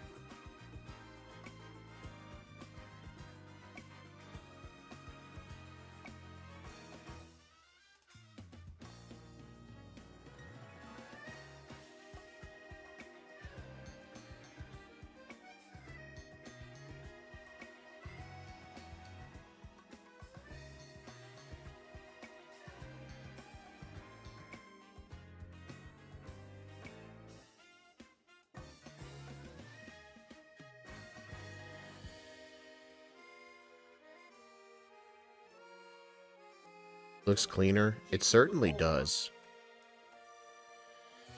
One of the things I like about it is I can actually see which moves are physical, which moves are special, and I can even see power points too. Can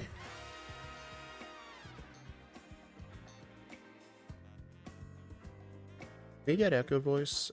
We cannot.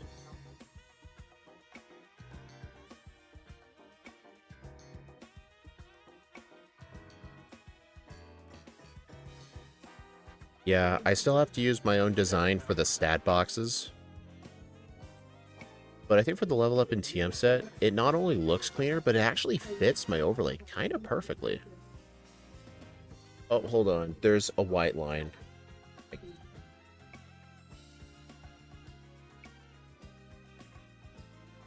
That's better. There was a white line visible. It was triggering me. Yeah, the leaderboard, I converted it to Scott's tier list. And best of all, on his tier list software, if I just press the letter T, it'll actually show a flat-out leaderboard. So I can still show it like how I used to, but I agree. His software is just way better.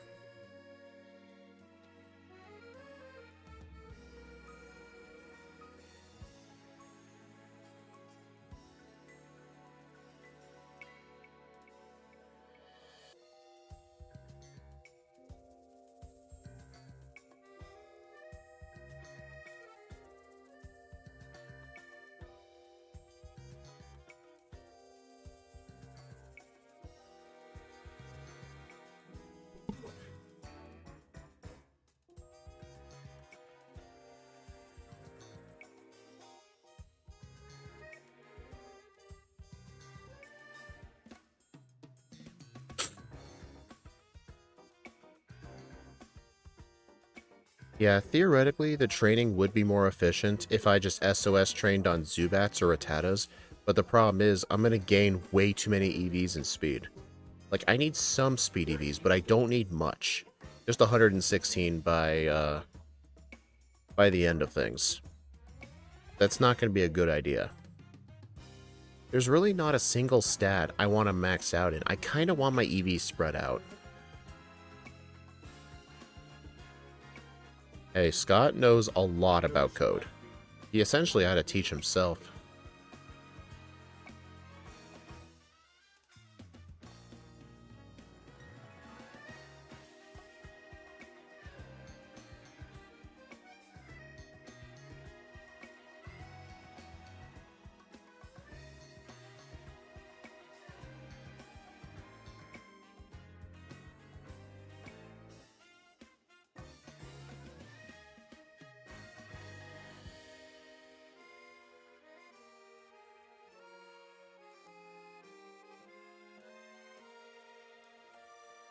Why does all ZA music sound like Sonic Unleashed?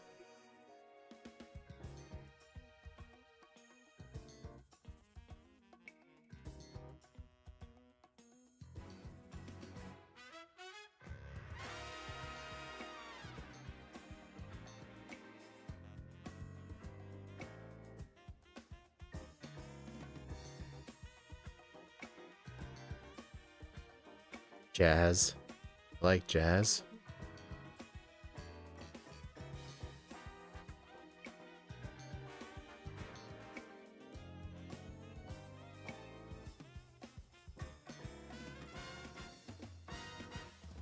Lepa. Gee, thanks. All the Lepa berries I could ever freaking want.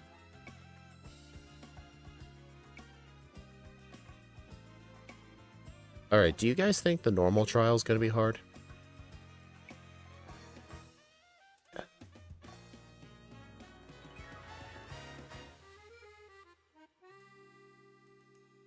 it's just a shame we get no normal moves by level up. Legitimately no attacking normal moves by level up. All our normal moves are all status moves.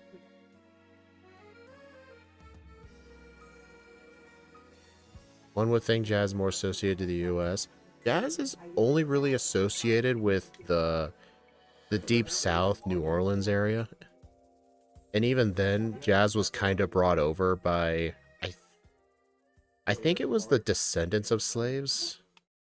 I know it was predominantly black people in the South near the cities that made jazz really popular.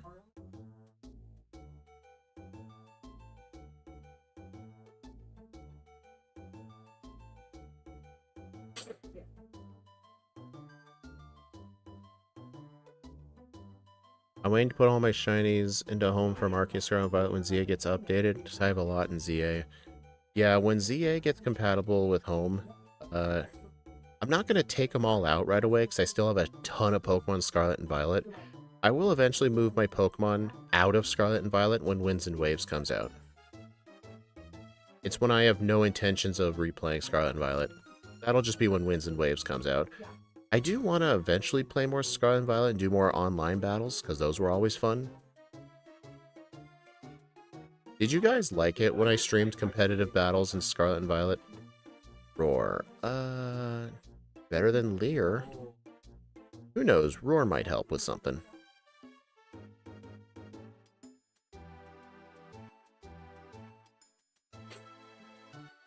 Alright, I'm gonna do an Oranberry.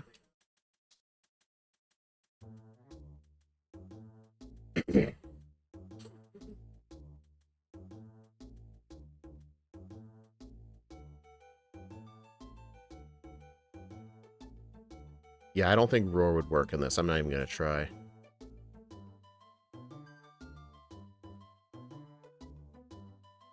Ow.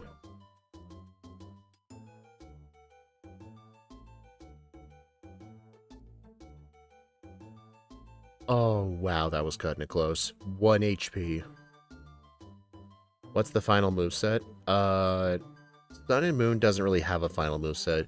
I have to shift around 1 or 2 moves for a lot of fights. Like, I have to change my moveset during the Elite Four at times.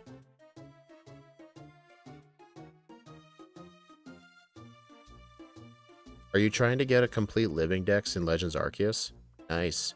I have a complete living dex in Legends EA. Well, not complete. I have to recatch a few Pokemon because of trade reasons. Like some in-game NPC butthole stole my Indeedee. Because I had to complete all the side quests.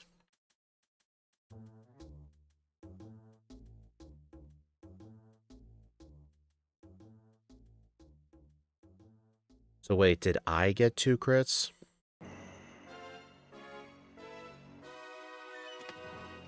I mean, if I had lost, I would have just blacked out and kept the XP.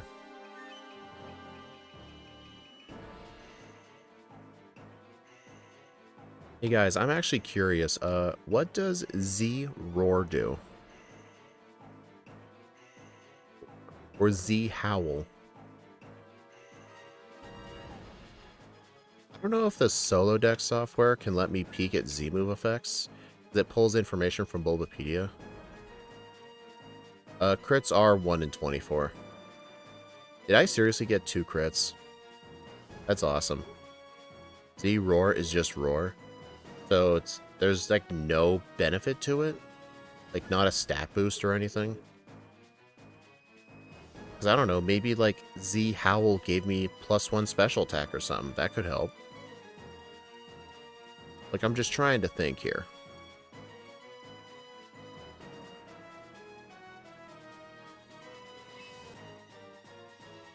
You got crit twice. Oh, so they crit me and I still won. Z Howl boost stats? Okay, can you... Don't say that unless it's actually an Omni boost, which I doubt. Man, I'm just gonna lose to all these fights.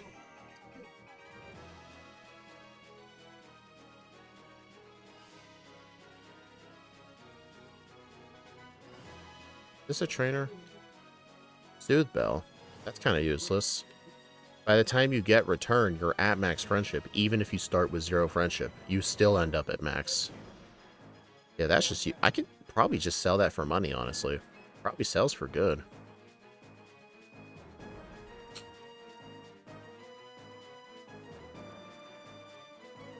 Z Howl is Swords Dance. Okay, thank you.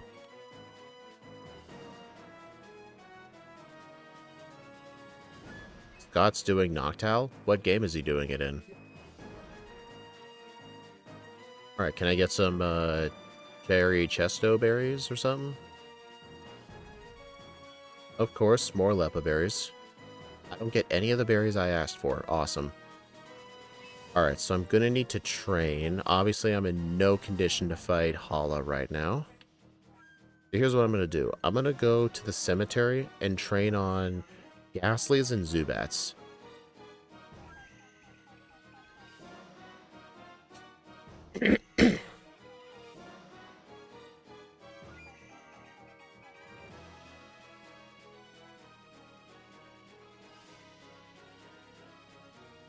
Arc Gold. One thing I am kind of worried about is I might gain too many speed EVs, but gaining too many speed EVs shouldn't be a big deal as long as we have the other EVs we need. Like as long as we can get 100 attack, 128 special attack, 116 speed, and then at the bare minimum 100 in defense.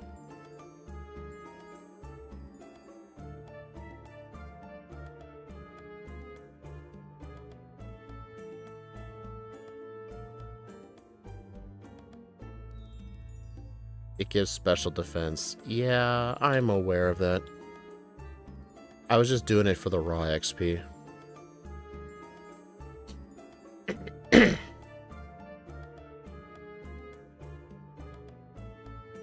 Honestly, do you guys think, like, I don't think level 20 is completely necessary. Like, at least to start the holo fight. Like, what I'm thinking of doing is just blackout training on him, starting at a specific level, like at the point where I can reliably knock out Mankey. But the problem is there's no Pokemon Center near Iki Town. I would have to set my heal. Is it possible to set your heal back at your house?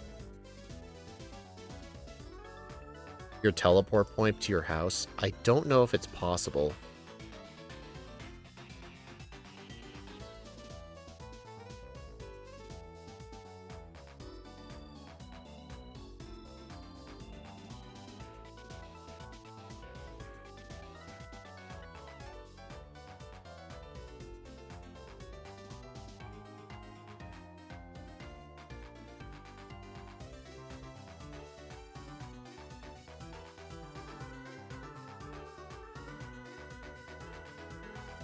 I think I'll train here till level 17 and just go to Hala. I'll try healing at the player's house and see if it sets my war point there.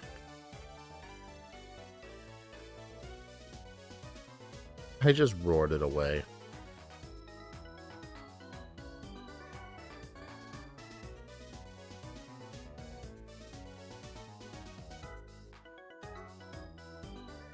Level 16 Houndoom.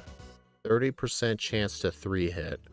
And the Mankey usually likes to use Focus Energy, but the problem is, Focus Energy with Karate Chop, on his Mankey specifically, it probably has to do with the high friendship. Maybe. But it's a guaranteed crit whenever he uses Focus Energy.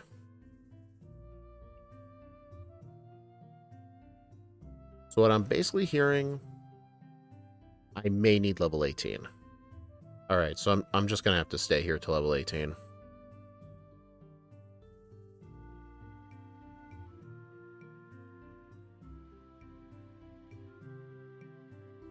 You know what's interesting? We can actually learn the TM for Confide, which is actually here. It lowers the opponent's special attack by 1 stage. It's like a special growl. Well, don't let me stop your fun.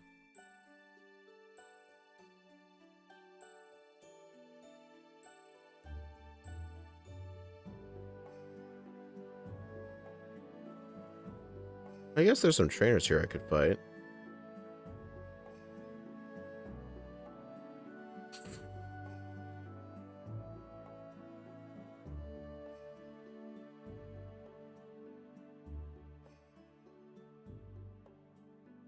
How's the training going?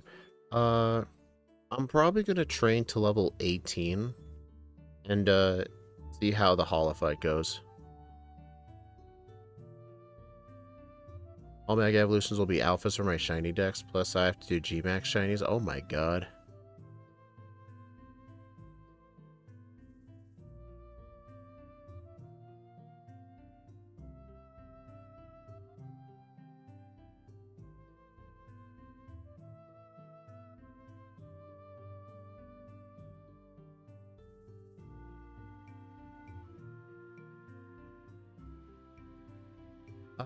I'm mainly prioritizing special attack, but I'll get some speed on the side. Either way, though, I just want experience to get to level 18. I think at level 18, I'm going to try and make it work. I feel too sick to continue. Well, thanks for stopping by, N1. Hope you feel better.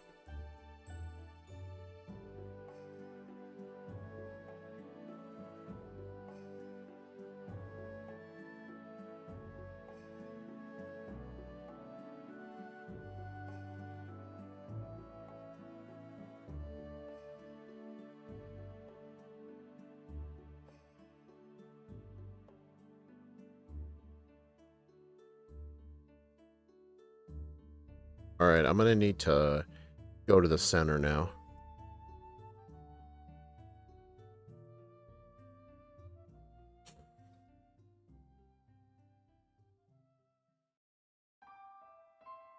Oh, I'm out of moves. I was kind of hoping that'd be a one-shot.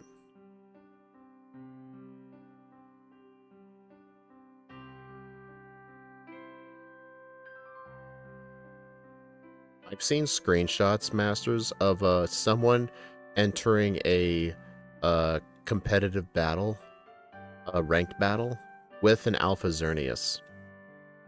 I think it actually happened to Axew too. Someone actually came in with an alpha legendary.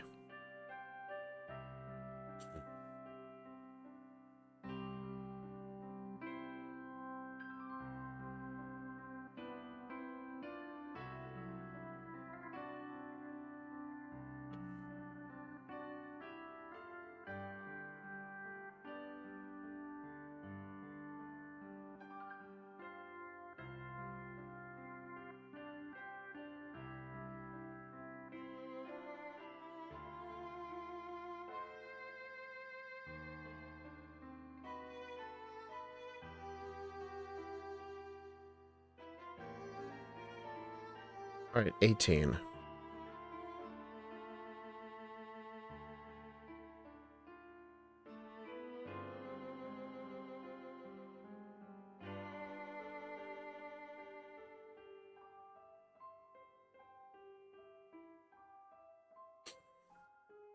I guess this will be a good sneak peek.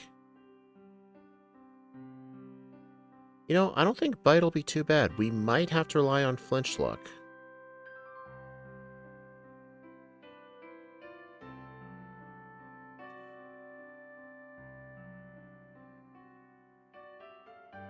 You know what? I better go fight these trainers.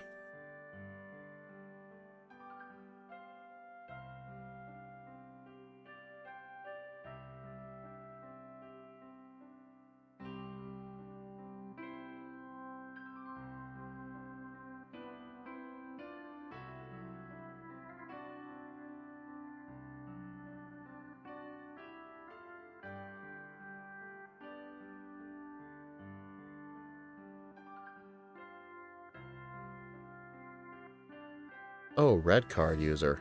Yeah, how useful.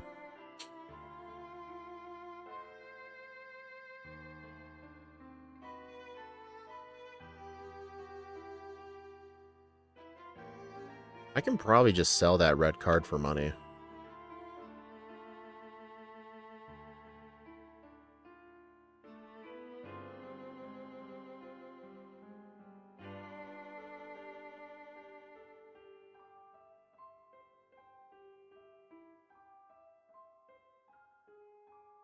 Alright, and held item will be...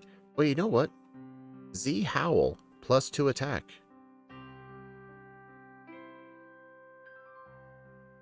Let's try and use a Z Howl turn 1 and sweep with Bite and see how it goes.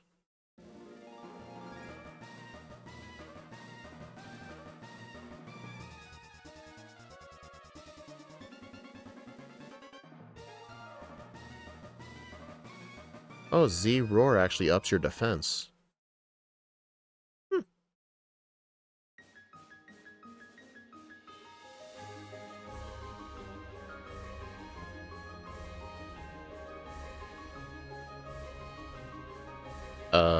Sure.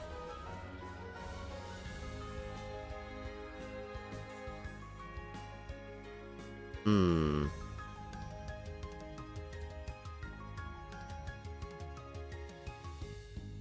mean, that was some good XP. I don't know what's more valuable, though.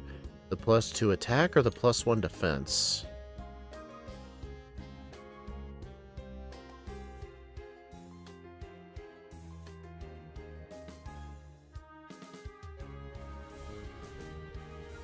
Yeah, that's not really a good spot to blackout warp to.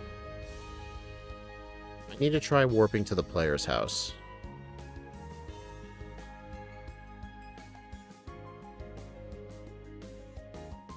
Yeah, I think the +2 attack is way better. Alright, I'm gonna see if it's possible to blackout warp to your own house. Or better yet, I'll just do this center.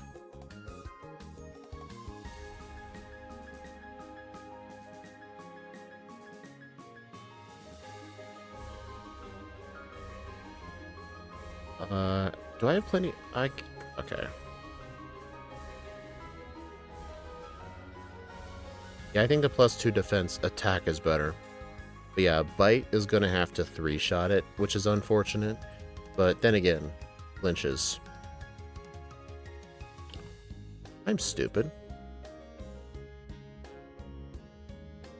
Okay, reset that. That was embarrassing.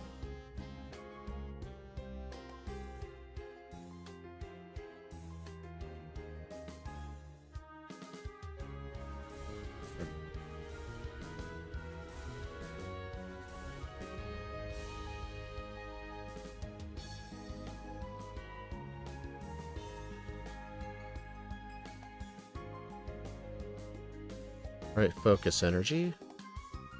Ooh, got the flinch. That's perfect. This thing next, huh? Bite.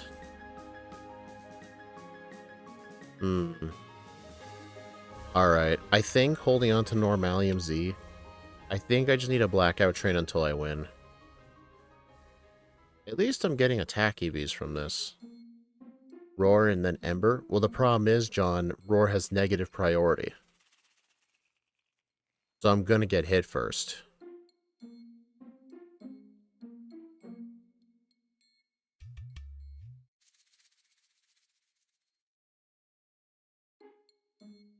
Dude, seriously?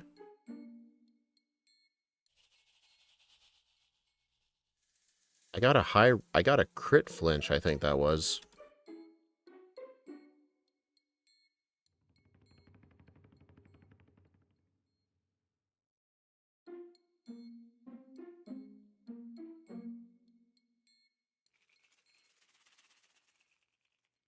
I mean, we have to get lucky with flinches anyway, so yeah, just blackout until we win. That's the strat of the game.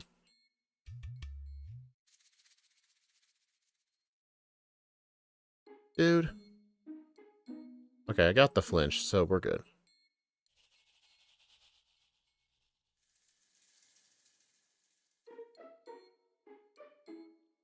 Alright, I'm gonna put Howl in slot 2, so that way when I spam A after using a Z move, it won't hover over Roar. I'm guessing Ember is the 2-shot, so Bite still has to be the way. Well, if you think about it, Bite's effective power is 30, while Ember's is 60. But it really depends on the offensive stats, so I guess we can let's test out Ember.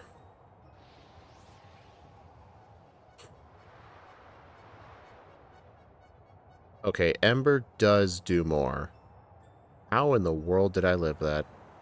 It's not gonna matter, though. That's why.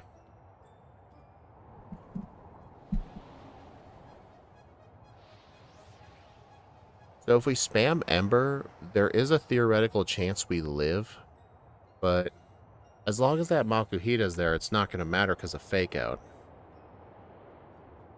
And I don't think Bite plus Ember is going to be enough.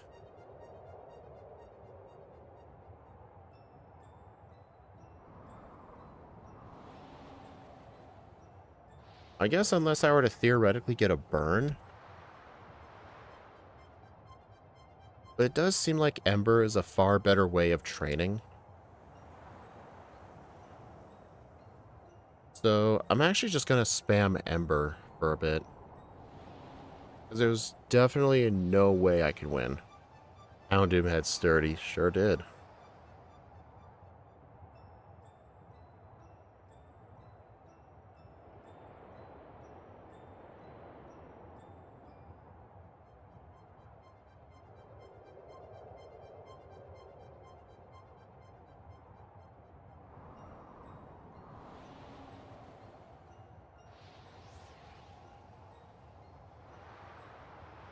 Yeah, I think if we can get to a good enough level where a Bite plus Ember can kill the Crab Brawler, then I think we should be okay. I guess we can try again at level 20, the old Bite strat.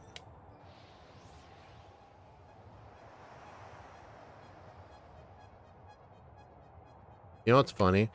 I'm gaining friendship just for attempting to challenge the Kahuna. I'm at 211 friendship right now.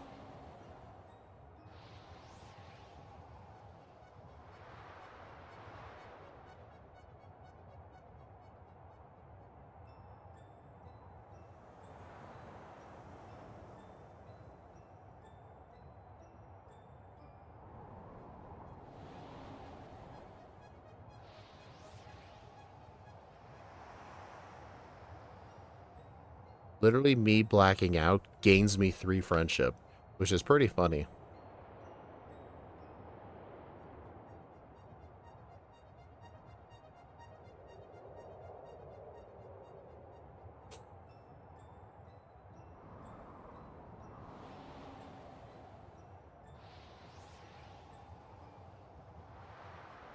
Alright, let's go back to the Z Howl strat.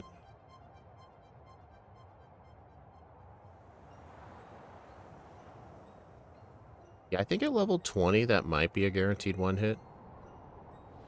Yeah, I'm gaining friendship from the Blackout. Kind of like with most other Pokemon games, your whole entire team gains friendship just for challenging an important trainer like a gym leader. That's probably what's happening.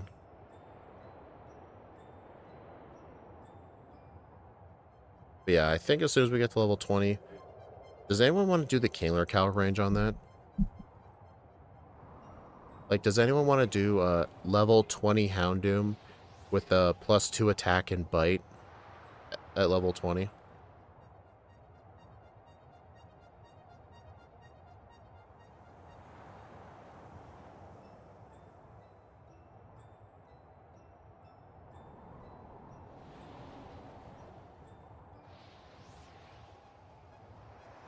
Because if we can get that Mankey to go turn 1 focus energy, and we one-shot it with a +2 bite, that would actually allow us to get to the Crab Brawler at full health.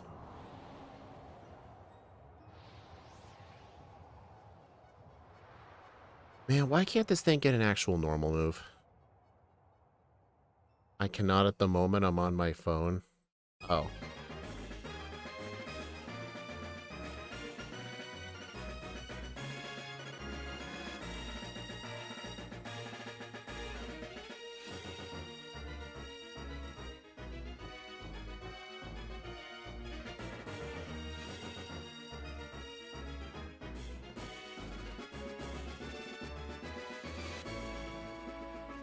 Try Z Roar and Ember. Yeah, let's try the defense boost.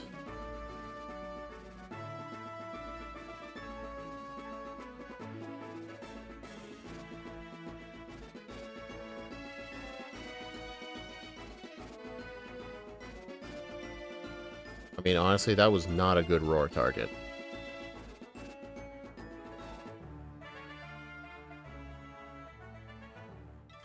I think if I could roar out the Crab Brawler, that might allow me to survive all-out plummeting better, but I don't see how that helps with the Makuhita alive.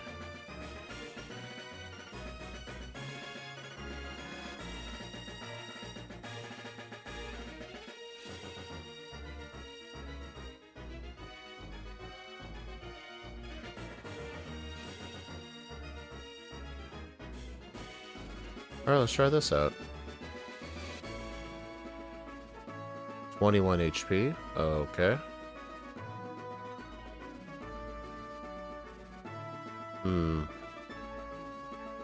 Odor Sleuth. Gross. Hold on. What does Z Odor Sleuth do? Probably nothing useful.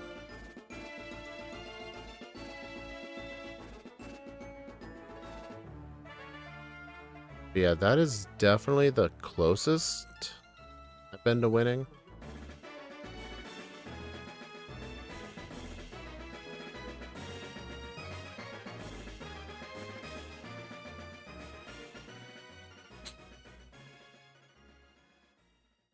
I'm gonna try a Z Howl Bite again.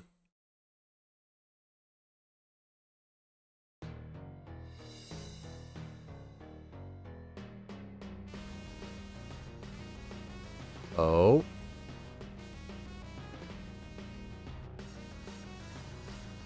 Nice. Okay, what we had to do was get to level 20. That Mankey had to turn 1 focus energy, and we needed a Crab Brawler flinch. Yeah, very bad, but it was a luck-based strategy from the start. We knew it was. Alright, so now we need to get a few things. Leftovers, Expert Belt. I think that's just it.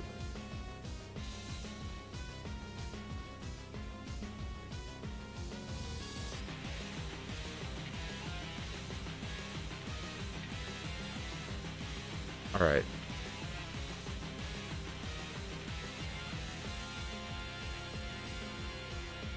Yeah, I'll get Thief. Yeah, Thief next. Thief before Leftovers.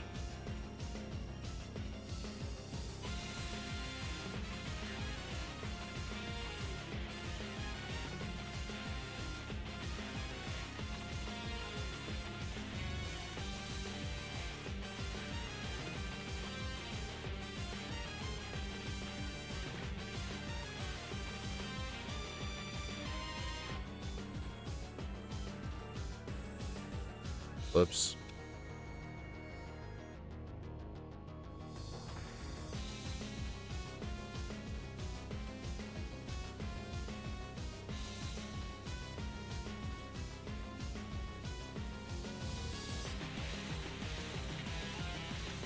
I've been ambushed.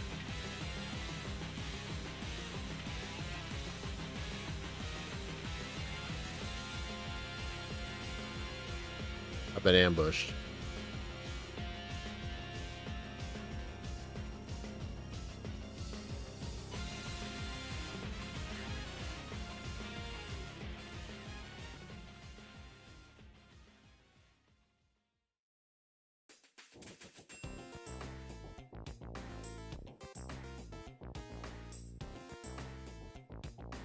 Alright, so yeah, Munchlax is only a 5% encounter, but it's guaranteed to hold leftovers.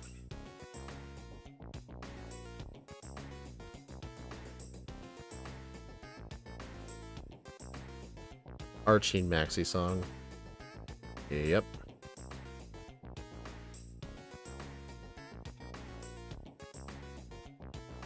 I think it's faster to go this way.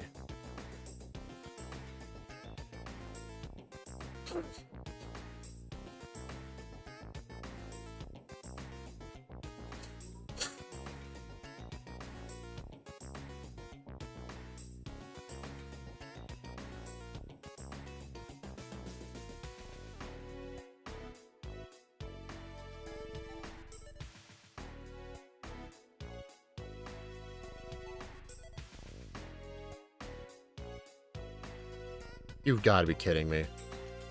I forgot to... You've got to be kidding.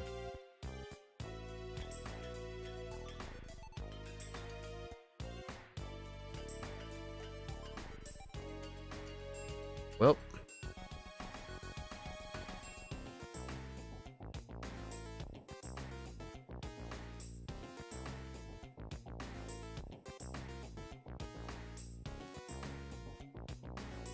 Who needs Thief? That is so dumb. Yeah, he'll ban Tauros, right?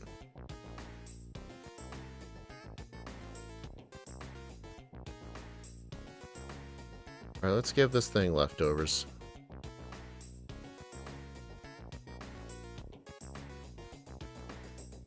That was very hilarious, though. Oh, there's a nugget here.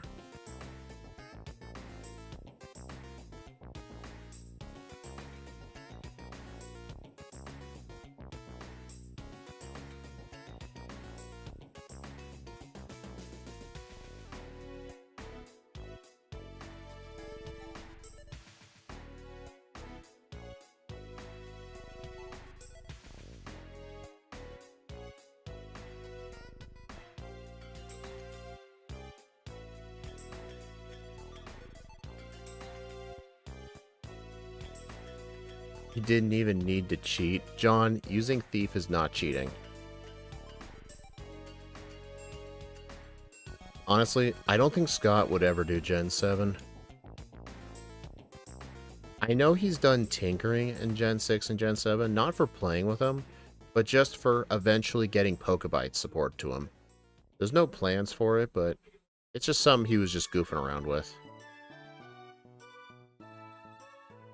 No tentacle catch? I guess not, no, but I will need to deposit my Munchlax. I meant the Munchlax showing up the first time. Yeah, that was kind of nuts, since I forgot to teach Thief. So I literally did not even need Thief. I mean, theoretically, with all those Great Balls, you probably just want to catch it. But at the same time, it's consistent to just get Thief. Kakariko. This ain't Kakariko.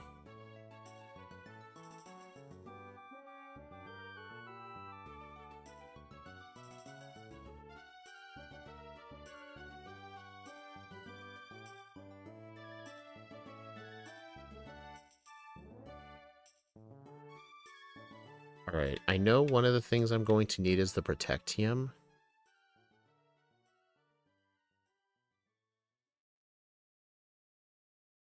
Guess you don't need dive balls. Nope, I don't need quick balls either. I can just sell them. Oh, guys, did y'all notice when I showed you my tier list? Did you see what I put down as the Surge tier and the Bruno tier? I put in 2 images of major fights that are so bad that I made them the face of the Surge tier and the Bruno tier. Does anyone remember what they were? Oh, right. Second Mon. Deposit it right now.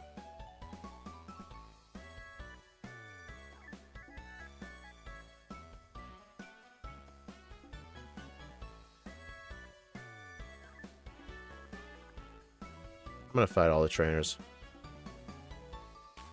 You didn't?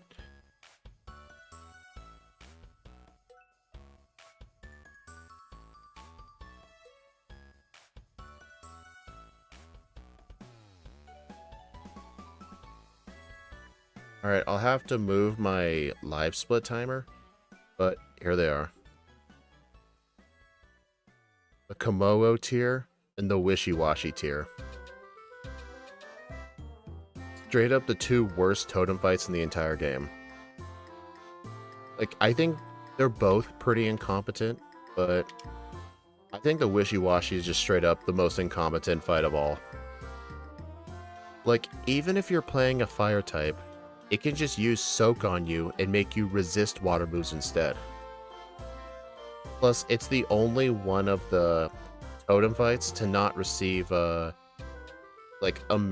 major stat boost. Or like, no, not major stat boost. It changes size. Totem Wishy-Washy is actually the same size as normal Wishy-Washy, which is pretty funny.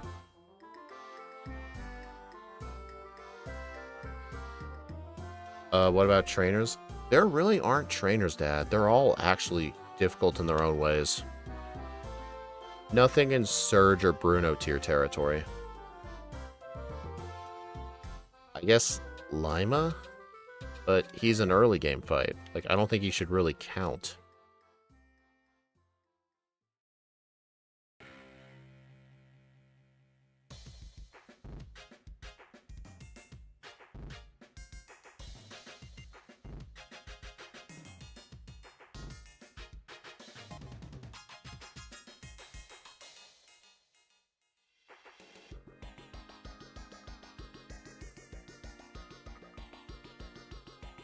I'd say most trainers in this game are at least B tier.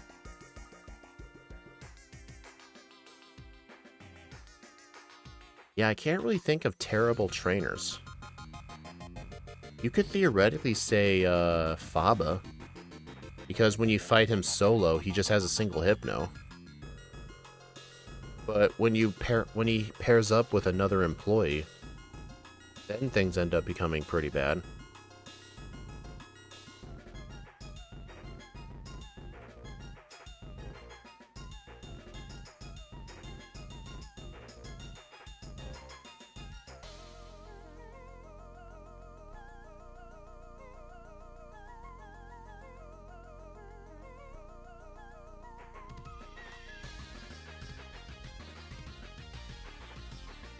Ooh, Tauros.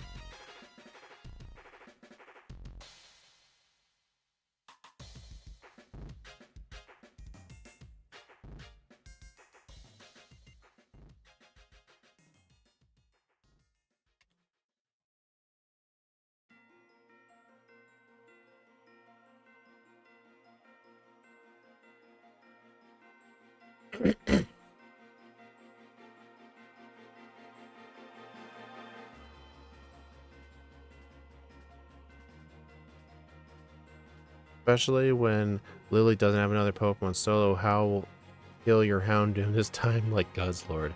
Well, Guzzlord didn't die from it, but I wouldn't say How tier. How is actually a very good rival.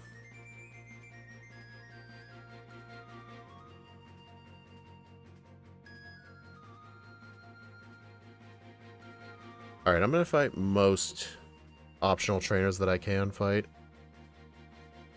Like, I can't count completely on the Wishy-Washy being stupid.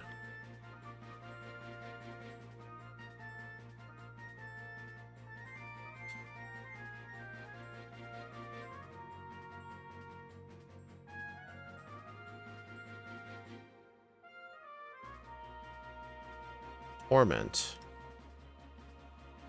Could Torment be useful? What Torment does is it prevents the opponent from using the same move twice in a row. I don't think that's going to be useful. Scott tier, that's just mean. Come on, guys, be nice to him.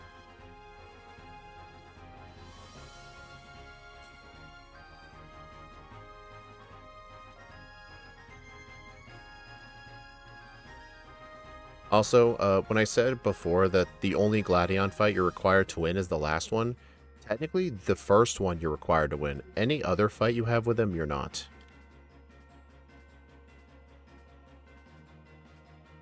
Yeah, I don't think that guy can see you.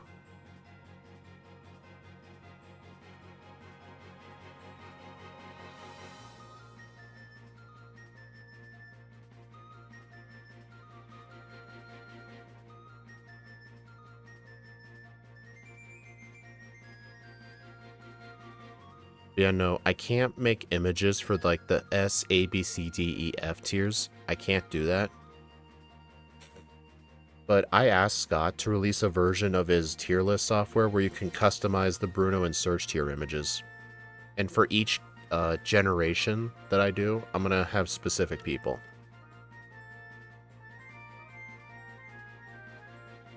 Let's think of examples. Red, blue, and yellow, I'll stick to Surge tier and Bruno tier. But for Crystal, I'm actually doing the Price tier and the Janine tier. Who do you guys think should be the Bruno and Surge of Ruby and Sapphire?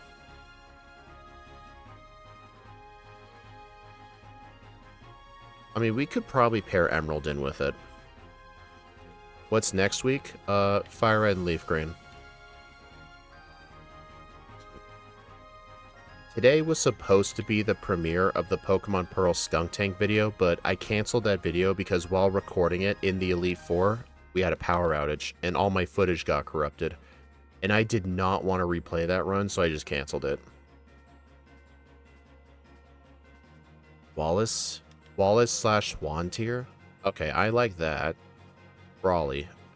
Okay, I'm agreeing to Brawly just because he's only hard if you're weak to fighting and you for some reason choose to fight him second. Oh, you know what? No. There has to be a Wally tier.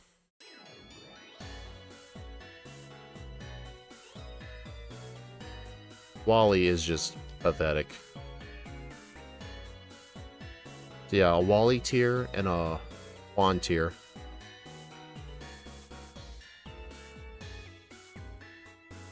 Ruby and Sapphire doesn't have a Surge tier? No, there's got to be something for a Surge tier. Think of 2 bad trainers.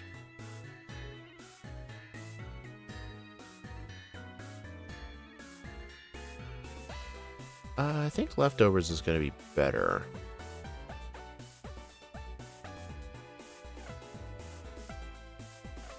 Like, if we think for Ruby and Sapphire, Wallace and Wally, we'd think, like, who's the better or the worse one? I think Wally's better than Wallace, just because of the type diversity. Soak. Winona? Not Winona. She has a Pokemon with Double Team. Oh, dude, Soak just made me lose Stab.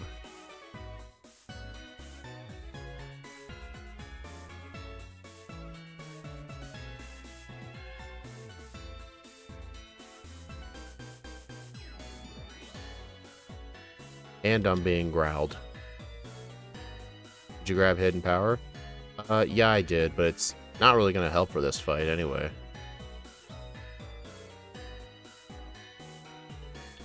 There we go. Okay, do you guys see why the Bruno tier in just Sun and Moon is the wishy-washy tier? I'm literally weak to water, and I first tried that fight with Green Health. I would say Roxanne, but she's a pretty good gym leader.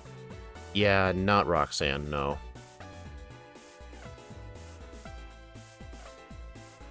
Yeah, not the rival. Rival 2 exists. Sydney? No, not Sydney. Sydney...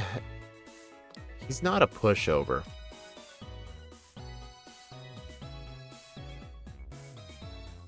Alright, let's think of another one. For Diamond and Pearl, I've already made this decision. It is Byron, and it's the Bertha tier and the Byron tier for Diamond and Pearl. Because Bertha and Diamond and Pearl is freaking horrendous. But I think in Platinum, I might swap out Bertha with Flint. Because Flint in Platinum's kind of a joke.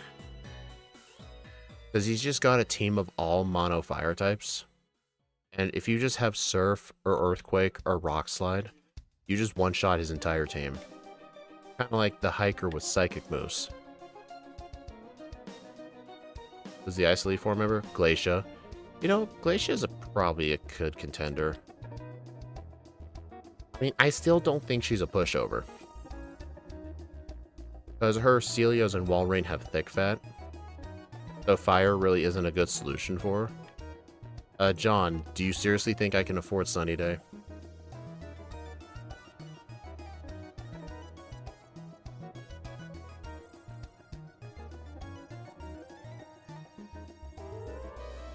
Volkner and the Byron tier. You know what? I'm more leaning towards that. At least, yeah, Volkner, definitely.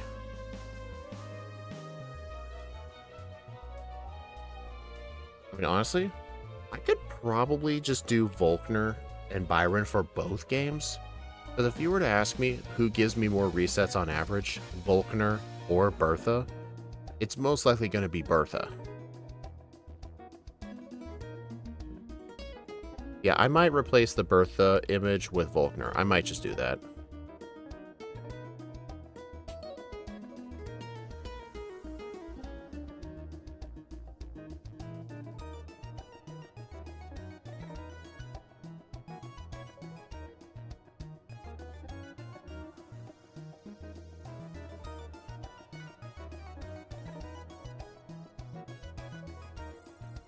Alright, so what we're gonna do is we're actually gonna blackout train, not blackout train, we're gonna infinitely train on Marowak.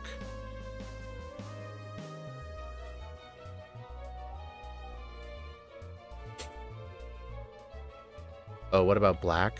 Skyla and Bryson. Not even close. Bryson would be Bruno. Skyla would be Surge. For the sequels, though, I don't know. Especially since I do challenge mode. I mean, even in challenge mode, Charon's pretty good. Like, pretty easy. Like, normal is just not a good typing for a first gym. Like, Charon's pretty bad. I'd probably make Charon Surge. But I don't know who to make Bruno.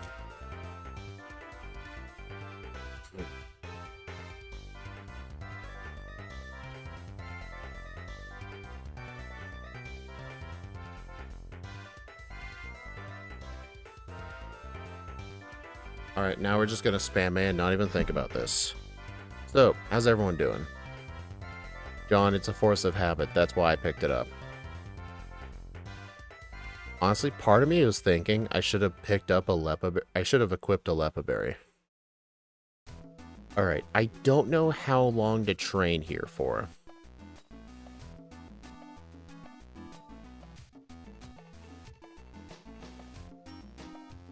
A random youngster.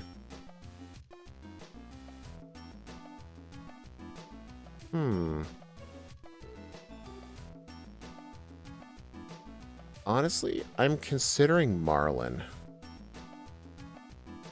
Like, because he has a Caracosta with Sturdy, but he really likes using Shell Smash with it.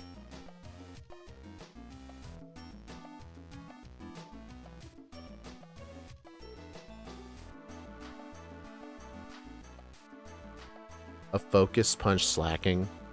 No. Yeah, there's not really many bad major fights.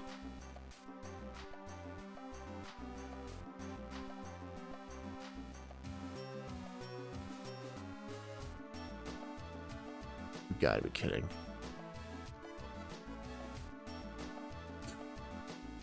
Let's see. Yeah, Charon would definitely be Surge. None of the other gym leaders are, like, terrifyingly, like, stupidly easy. Can't think of rival fights. Honestly, I'm thinking Zinzolin.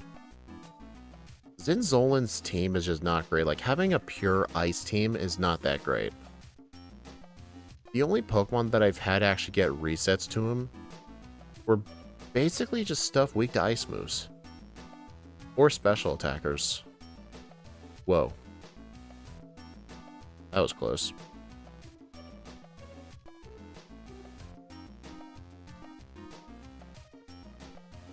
Honestly, I think maybe for the Bruno tier I should just put a youngster. Or a preschooler. Put it, maybe a preschooler. Like, put it in the preschooler tier. Shadow Triad. You know what? Yes. The Shadow Triad are absolute jokes. And they are a major fight. So yeah, you're right. It'll be Charon in the Surge tier, and for the Bruno tier, it'll be a Shadow Triad. It'll be the Charon tier and the Shadow Triad tier.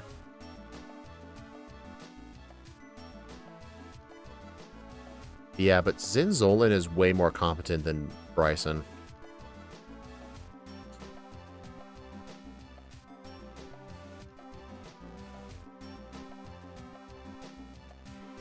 Hey, actually, here's a very funny idea. What if for the Surge tier we have Charon? And what if for the Bruno tier we do Bryson Man? It's still Bryson, but in a different alter ego. I think that would be so funny. Like, even in all the Bryson Man films, he loses.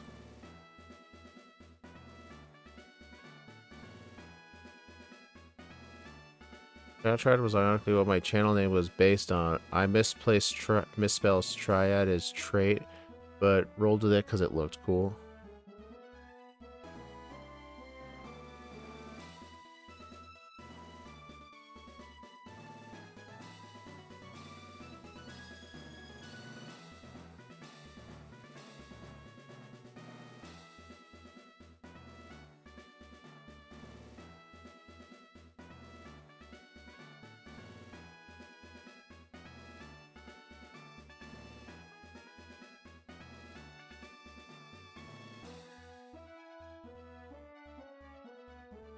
Bryson, man. Yeah. Oh, here's a tough one. X and Y. There's so many of those kinds of people.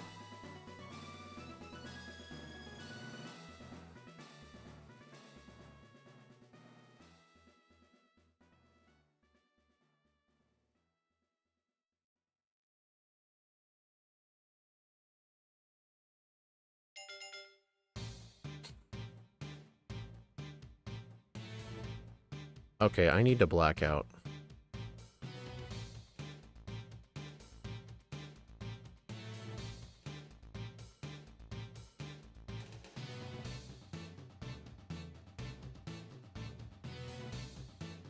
Ramos and Valerie. Yeah, Valerie is so bad. Ramos is very bad. Then again, Karina is also very bad. Clement is actually difficult sometimes. Grant is always difficult. Viola is the first gym leader. But sometimes, depending on what Pokemon you use, the Vivian could actually be annoying, especially with Infestation. Because Infestation is essentially like Wrap, where it does chip damage. Yeah, Viola is definitely not Surge Bruno material.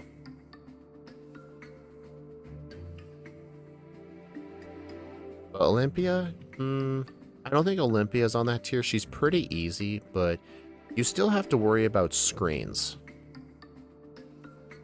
Like, if you have to Swords Dance on the Sigilyph, it'll go for Reflector Light Screen, and that could throw things off. Yeah, I think Ramos belongs in the Surge tier, and I think Valerie belongs in the Bruno tier. Alright, let's think. Heart Gold, Soul Silver. Definitely Price and Janine. Yeah, let's stick to the same. Price and Janine. Honestly, question. Do you guys think in Heart Gold, Soul Silver, just because of the substitute TM, Do you guys think it's worth taking out Price and replacing him with Morty? Because it's been such a long time since I've ever had a difficult Morty fight. Substitute literally destroys his entire AI. He has no idea what to do against you. He can't use Curse. He can't use Hypnosis. Like, he's just completely broken. Yeah, Morty belongs in the Surge tier. Or no, the Bruno tier. And I think the Surge tier, we could probably either do Janine or Price. I don't know. Price has Mud Bomb in Heart Gold Soul Silver. And his Dugong has Thick Fat. So I think he's a little more competent. But Janine, definitely not Janine. Price and Janine in HD. DS games are not in HD, Masters. Yeah, Wally's not as bad in ORAS. For ORAS, you should put Wallace and Archie/Maxie. Okay, definitely not Wallace. Well, maybe Wallace. I was thinking Brawly. Maybe not Brawly.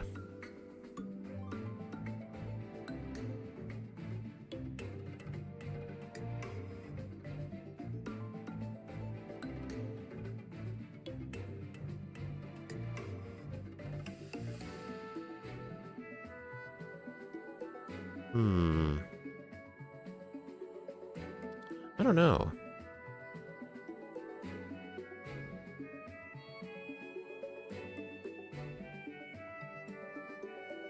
Glacia and Oras? Yeah, Glacia is definitely a lot easier.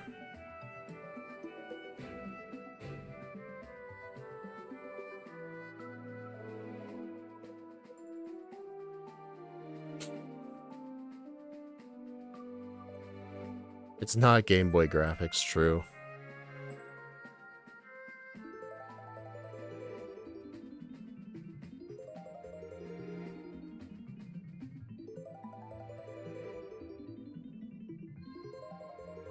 Yeah, definitely Wallace. And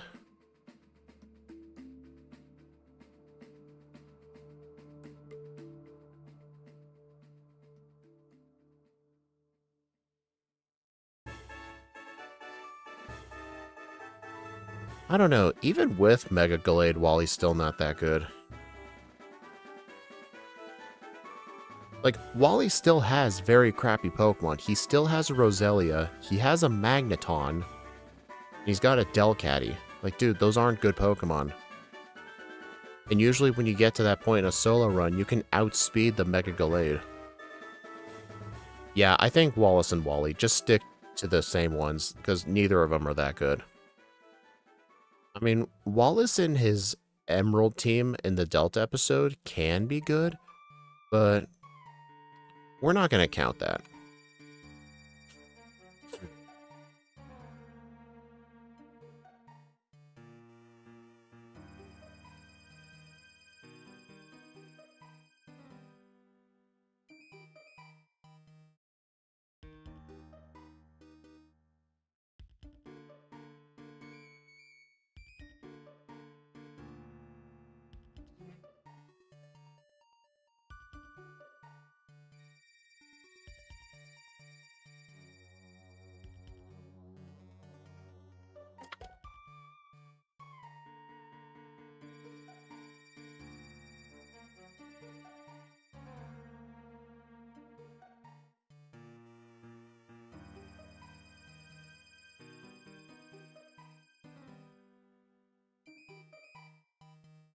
Alright, we're almost at level 30.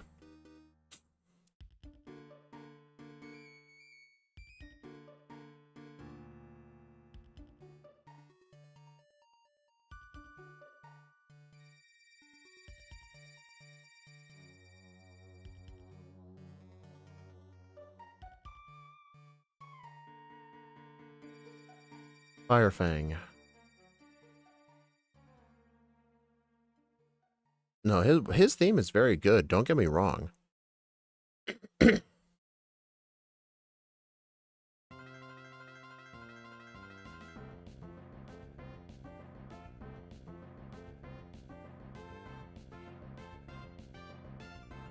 on, Bone Club.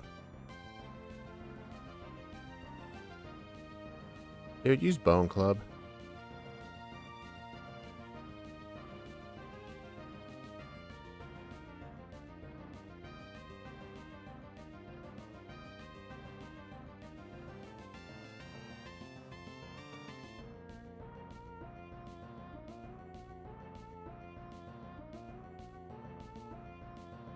Okay.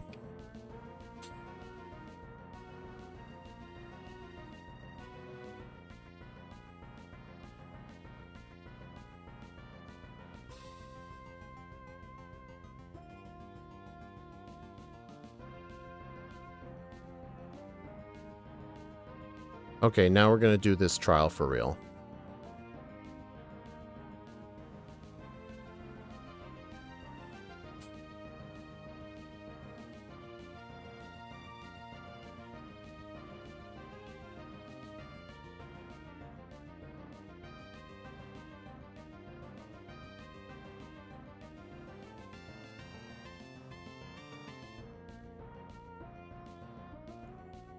Thankfully, I can't get burned with flame bodies, so that's good.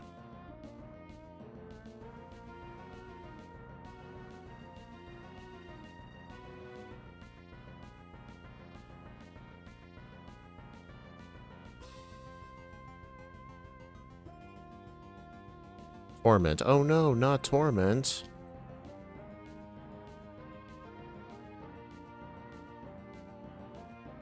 Yep. That was easy.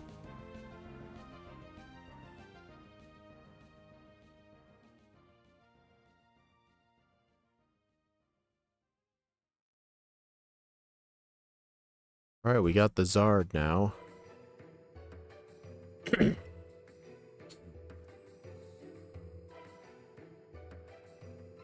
Alright, the grass trial should be pretty easy. And I don't think we'll have that bad of a time at the rock kahuna fight now.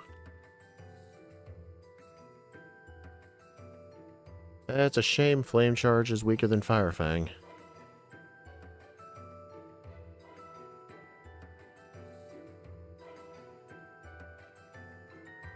One Chesto Berry.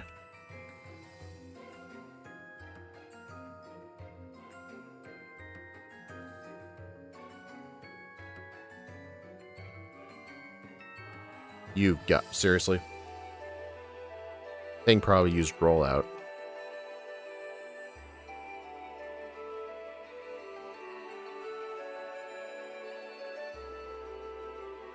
Did I miss much? You missed a lot of Marowaks.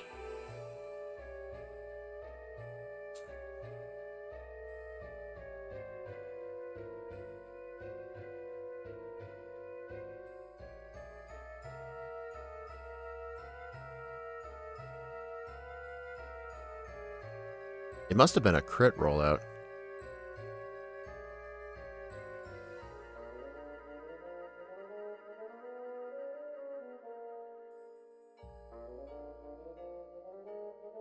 So does that mean canonically Chesto Berries are like acorns or something? I don't know how they work.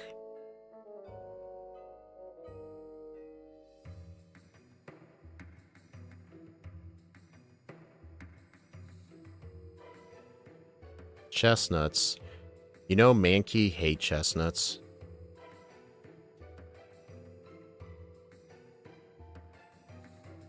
If you know, you know.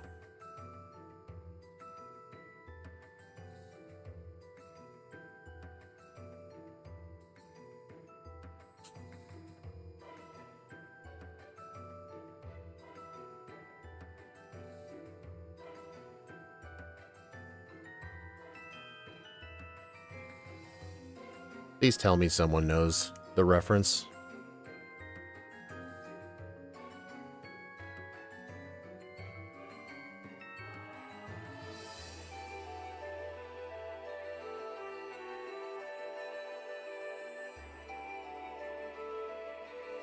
Yeah, I'm most likely going to need to make this a part 2. Because I just know from here things are going to get a lot worse. Hey, Shadow, if you know the reference, tell John.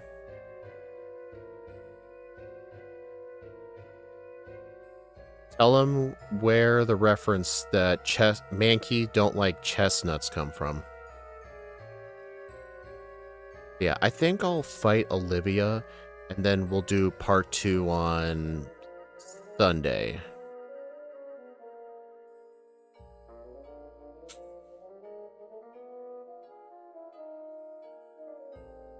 Let's see if I can one-shot. Close.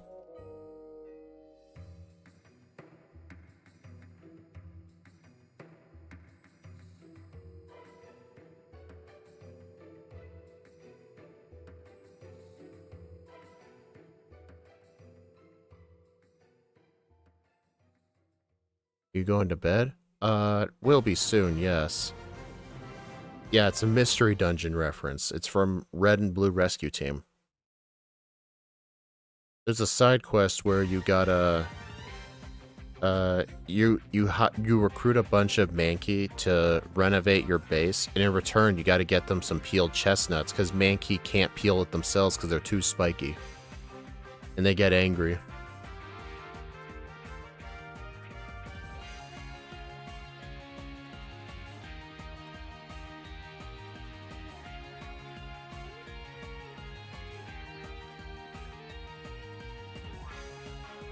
I mean, I know I could have done the stream earlier, but Fridays are always workout days.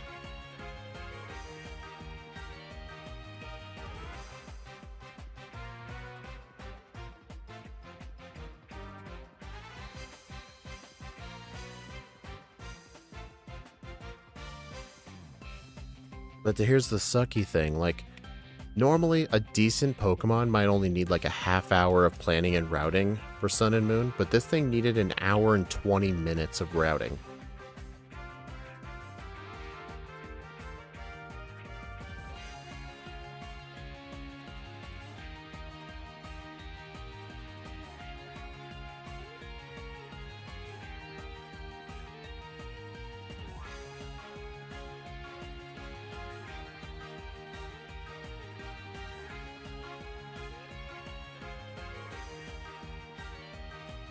Oh, guys, make sure you look forward to our Saturday backport. We'll be doing Mega Altaria. This will be the first time I actually backported the erratic and fluctuating growth rates. Fortunately, there was a tutorial on GitHub for how to do it to the disassembly. It was surprisingly easy. And I had to have MVF, our overlay editor, add buttons to show those growth rates on the overlay. Yeah, Mega Altaria is going to be in the erratic growth rate. Alright, is there any TMs we need here? We can't get Bulk Up, Shadow Claw. We can't get Venoshock. We're banned from using Double Team. Really no essences we need either.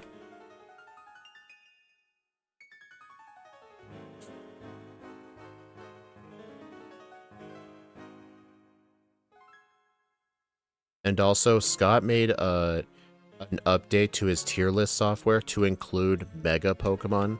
So I will need to make my tier list for all the Mega backports we've done.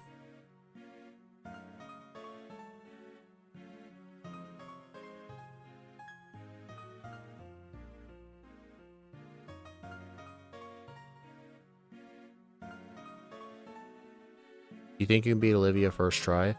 The plan is just to use some Howls and have rest if paralyzed. I don't know how many Howls I'll need enough Howls to one-shot Lycanroc.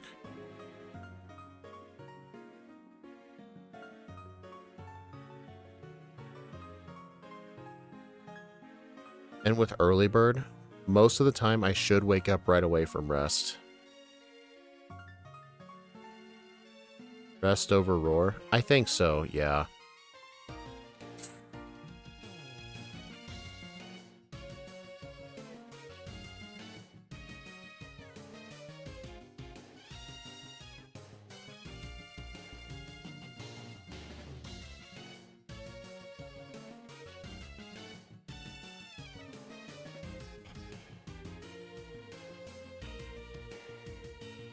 Whoops.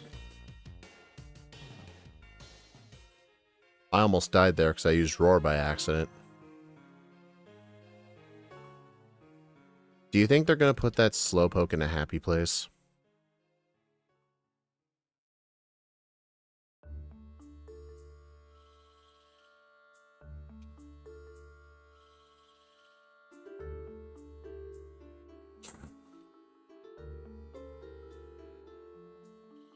What's so funny, John? What's so funny? You implying something was wrong with what I said? They'll look after it? Oh, that's good. Okay, I am not going to fight that black belt. That black belt has a freaking Hariyama. And I'm assuming with thick fat. It is not going to be a good idea to challenge it. It's good XP. He's very good XP, but he's going to be way too difficult, so I'm just going to skip him. And I got the 30% hit yourself. Nice. Man, hitting yourself in confusion just feels even worse in this game. Just because you know with those odds, you would have hit a horn drill. Okay, an hour 26 at the Olivia section. That is horrible. A good Pokemon would beat Olivia in under an hour.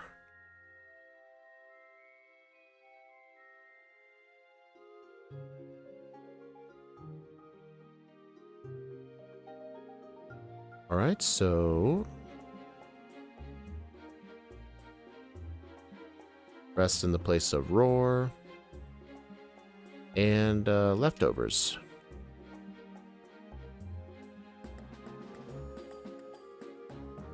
I think we just need enough Howls to one-shot Lycanroc. I think 3 Howls.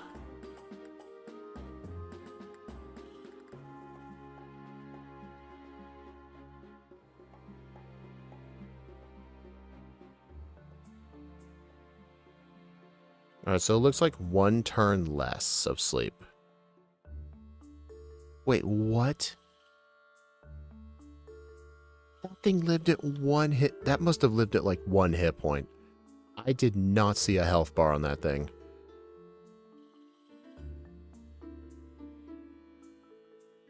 Alright, try that again. 1, 2, 3. It needs 4 Howls. Okay.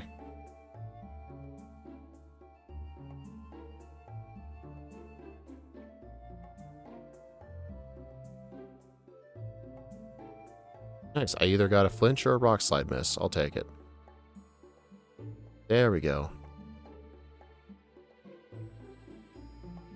Oh, 3 times. That was close. If that was 4 times, I would have died. Okay, second try, Olivia. Not bad.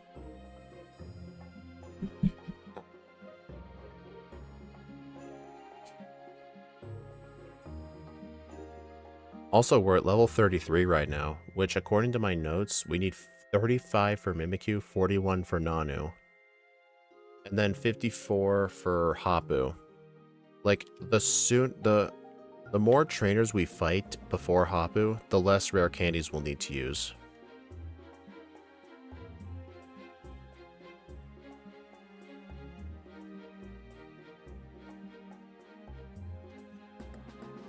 Alright, I'll put this time in the notes. 129.27.92. Resets. 17 blackouts. Save. Alright everyone, this is going to require a part 2. But anyway, thank you for stopping by everyone. I do appreciate it. Our next stream will be tomorrow where Steven Plays Like the Killer and I will do Mega Altaria in Generation 2. And Sunday, we'll do part 2 for Houndoom. I'll see you all later. Bye.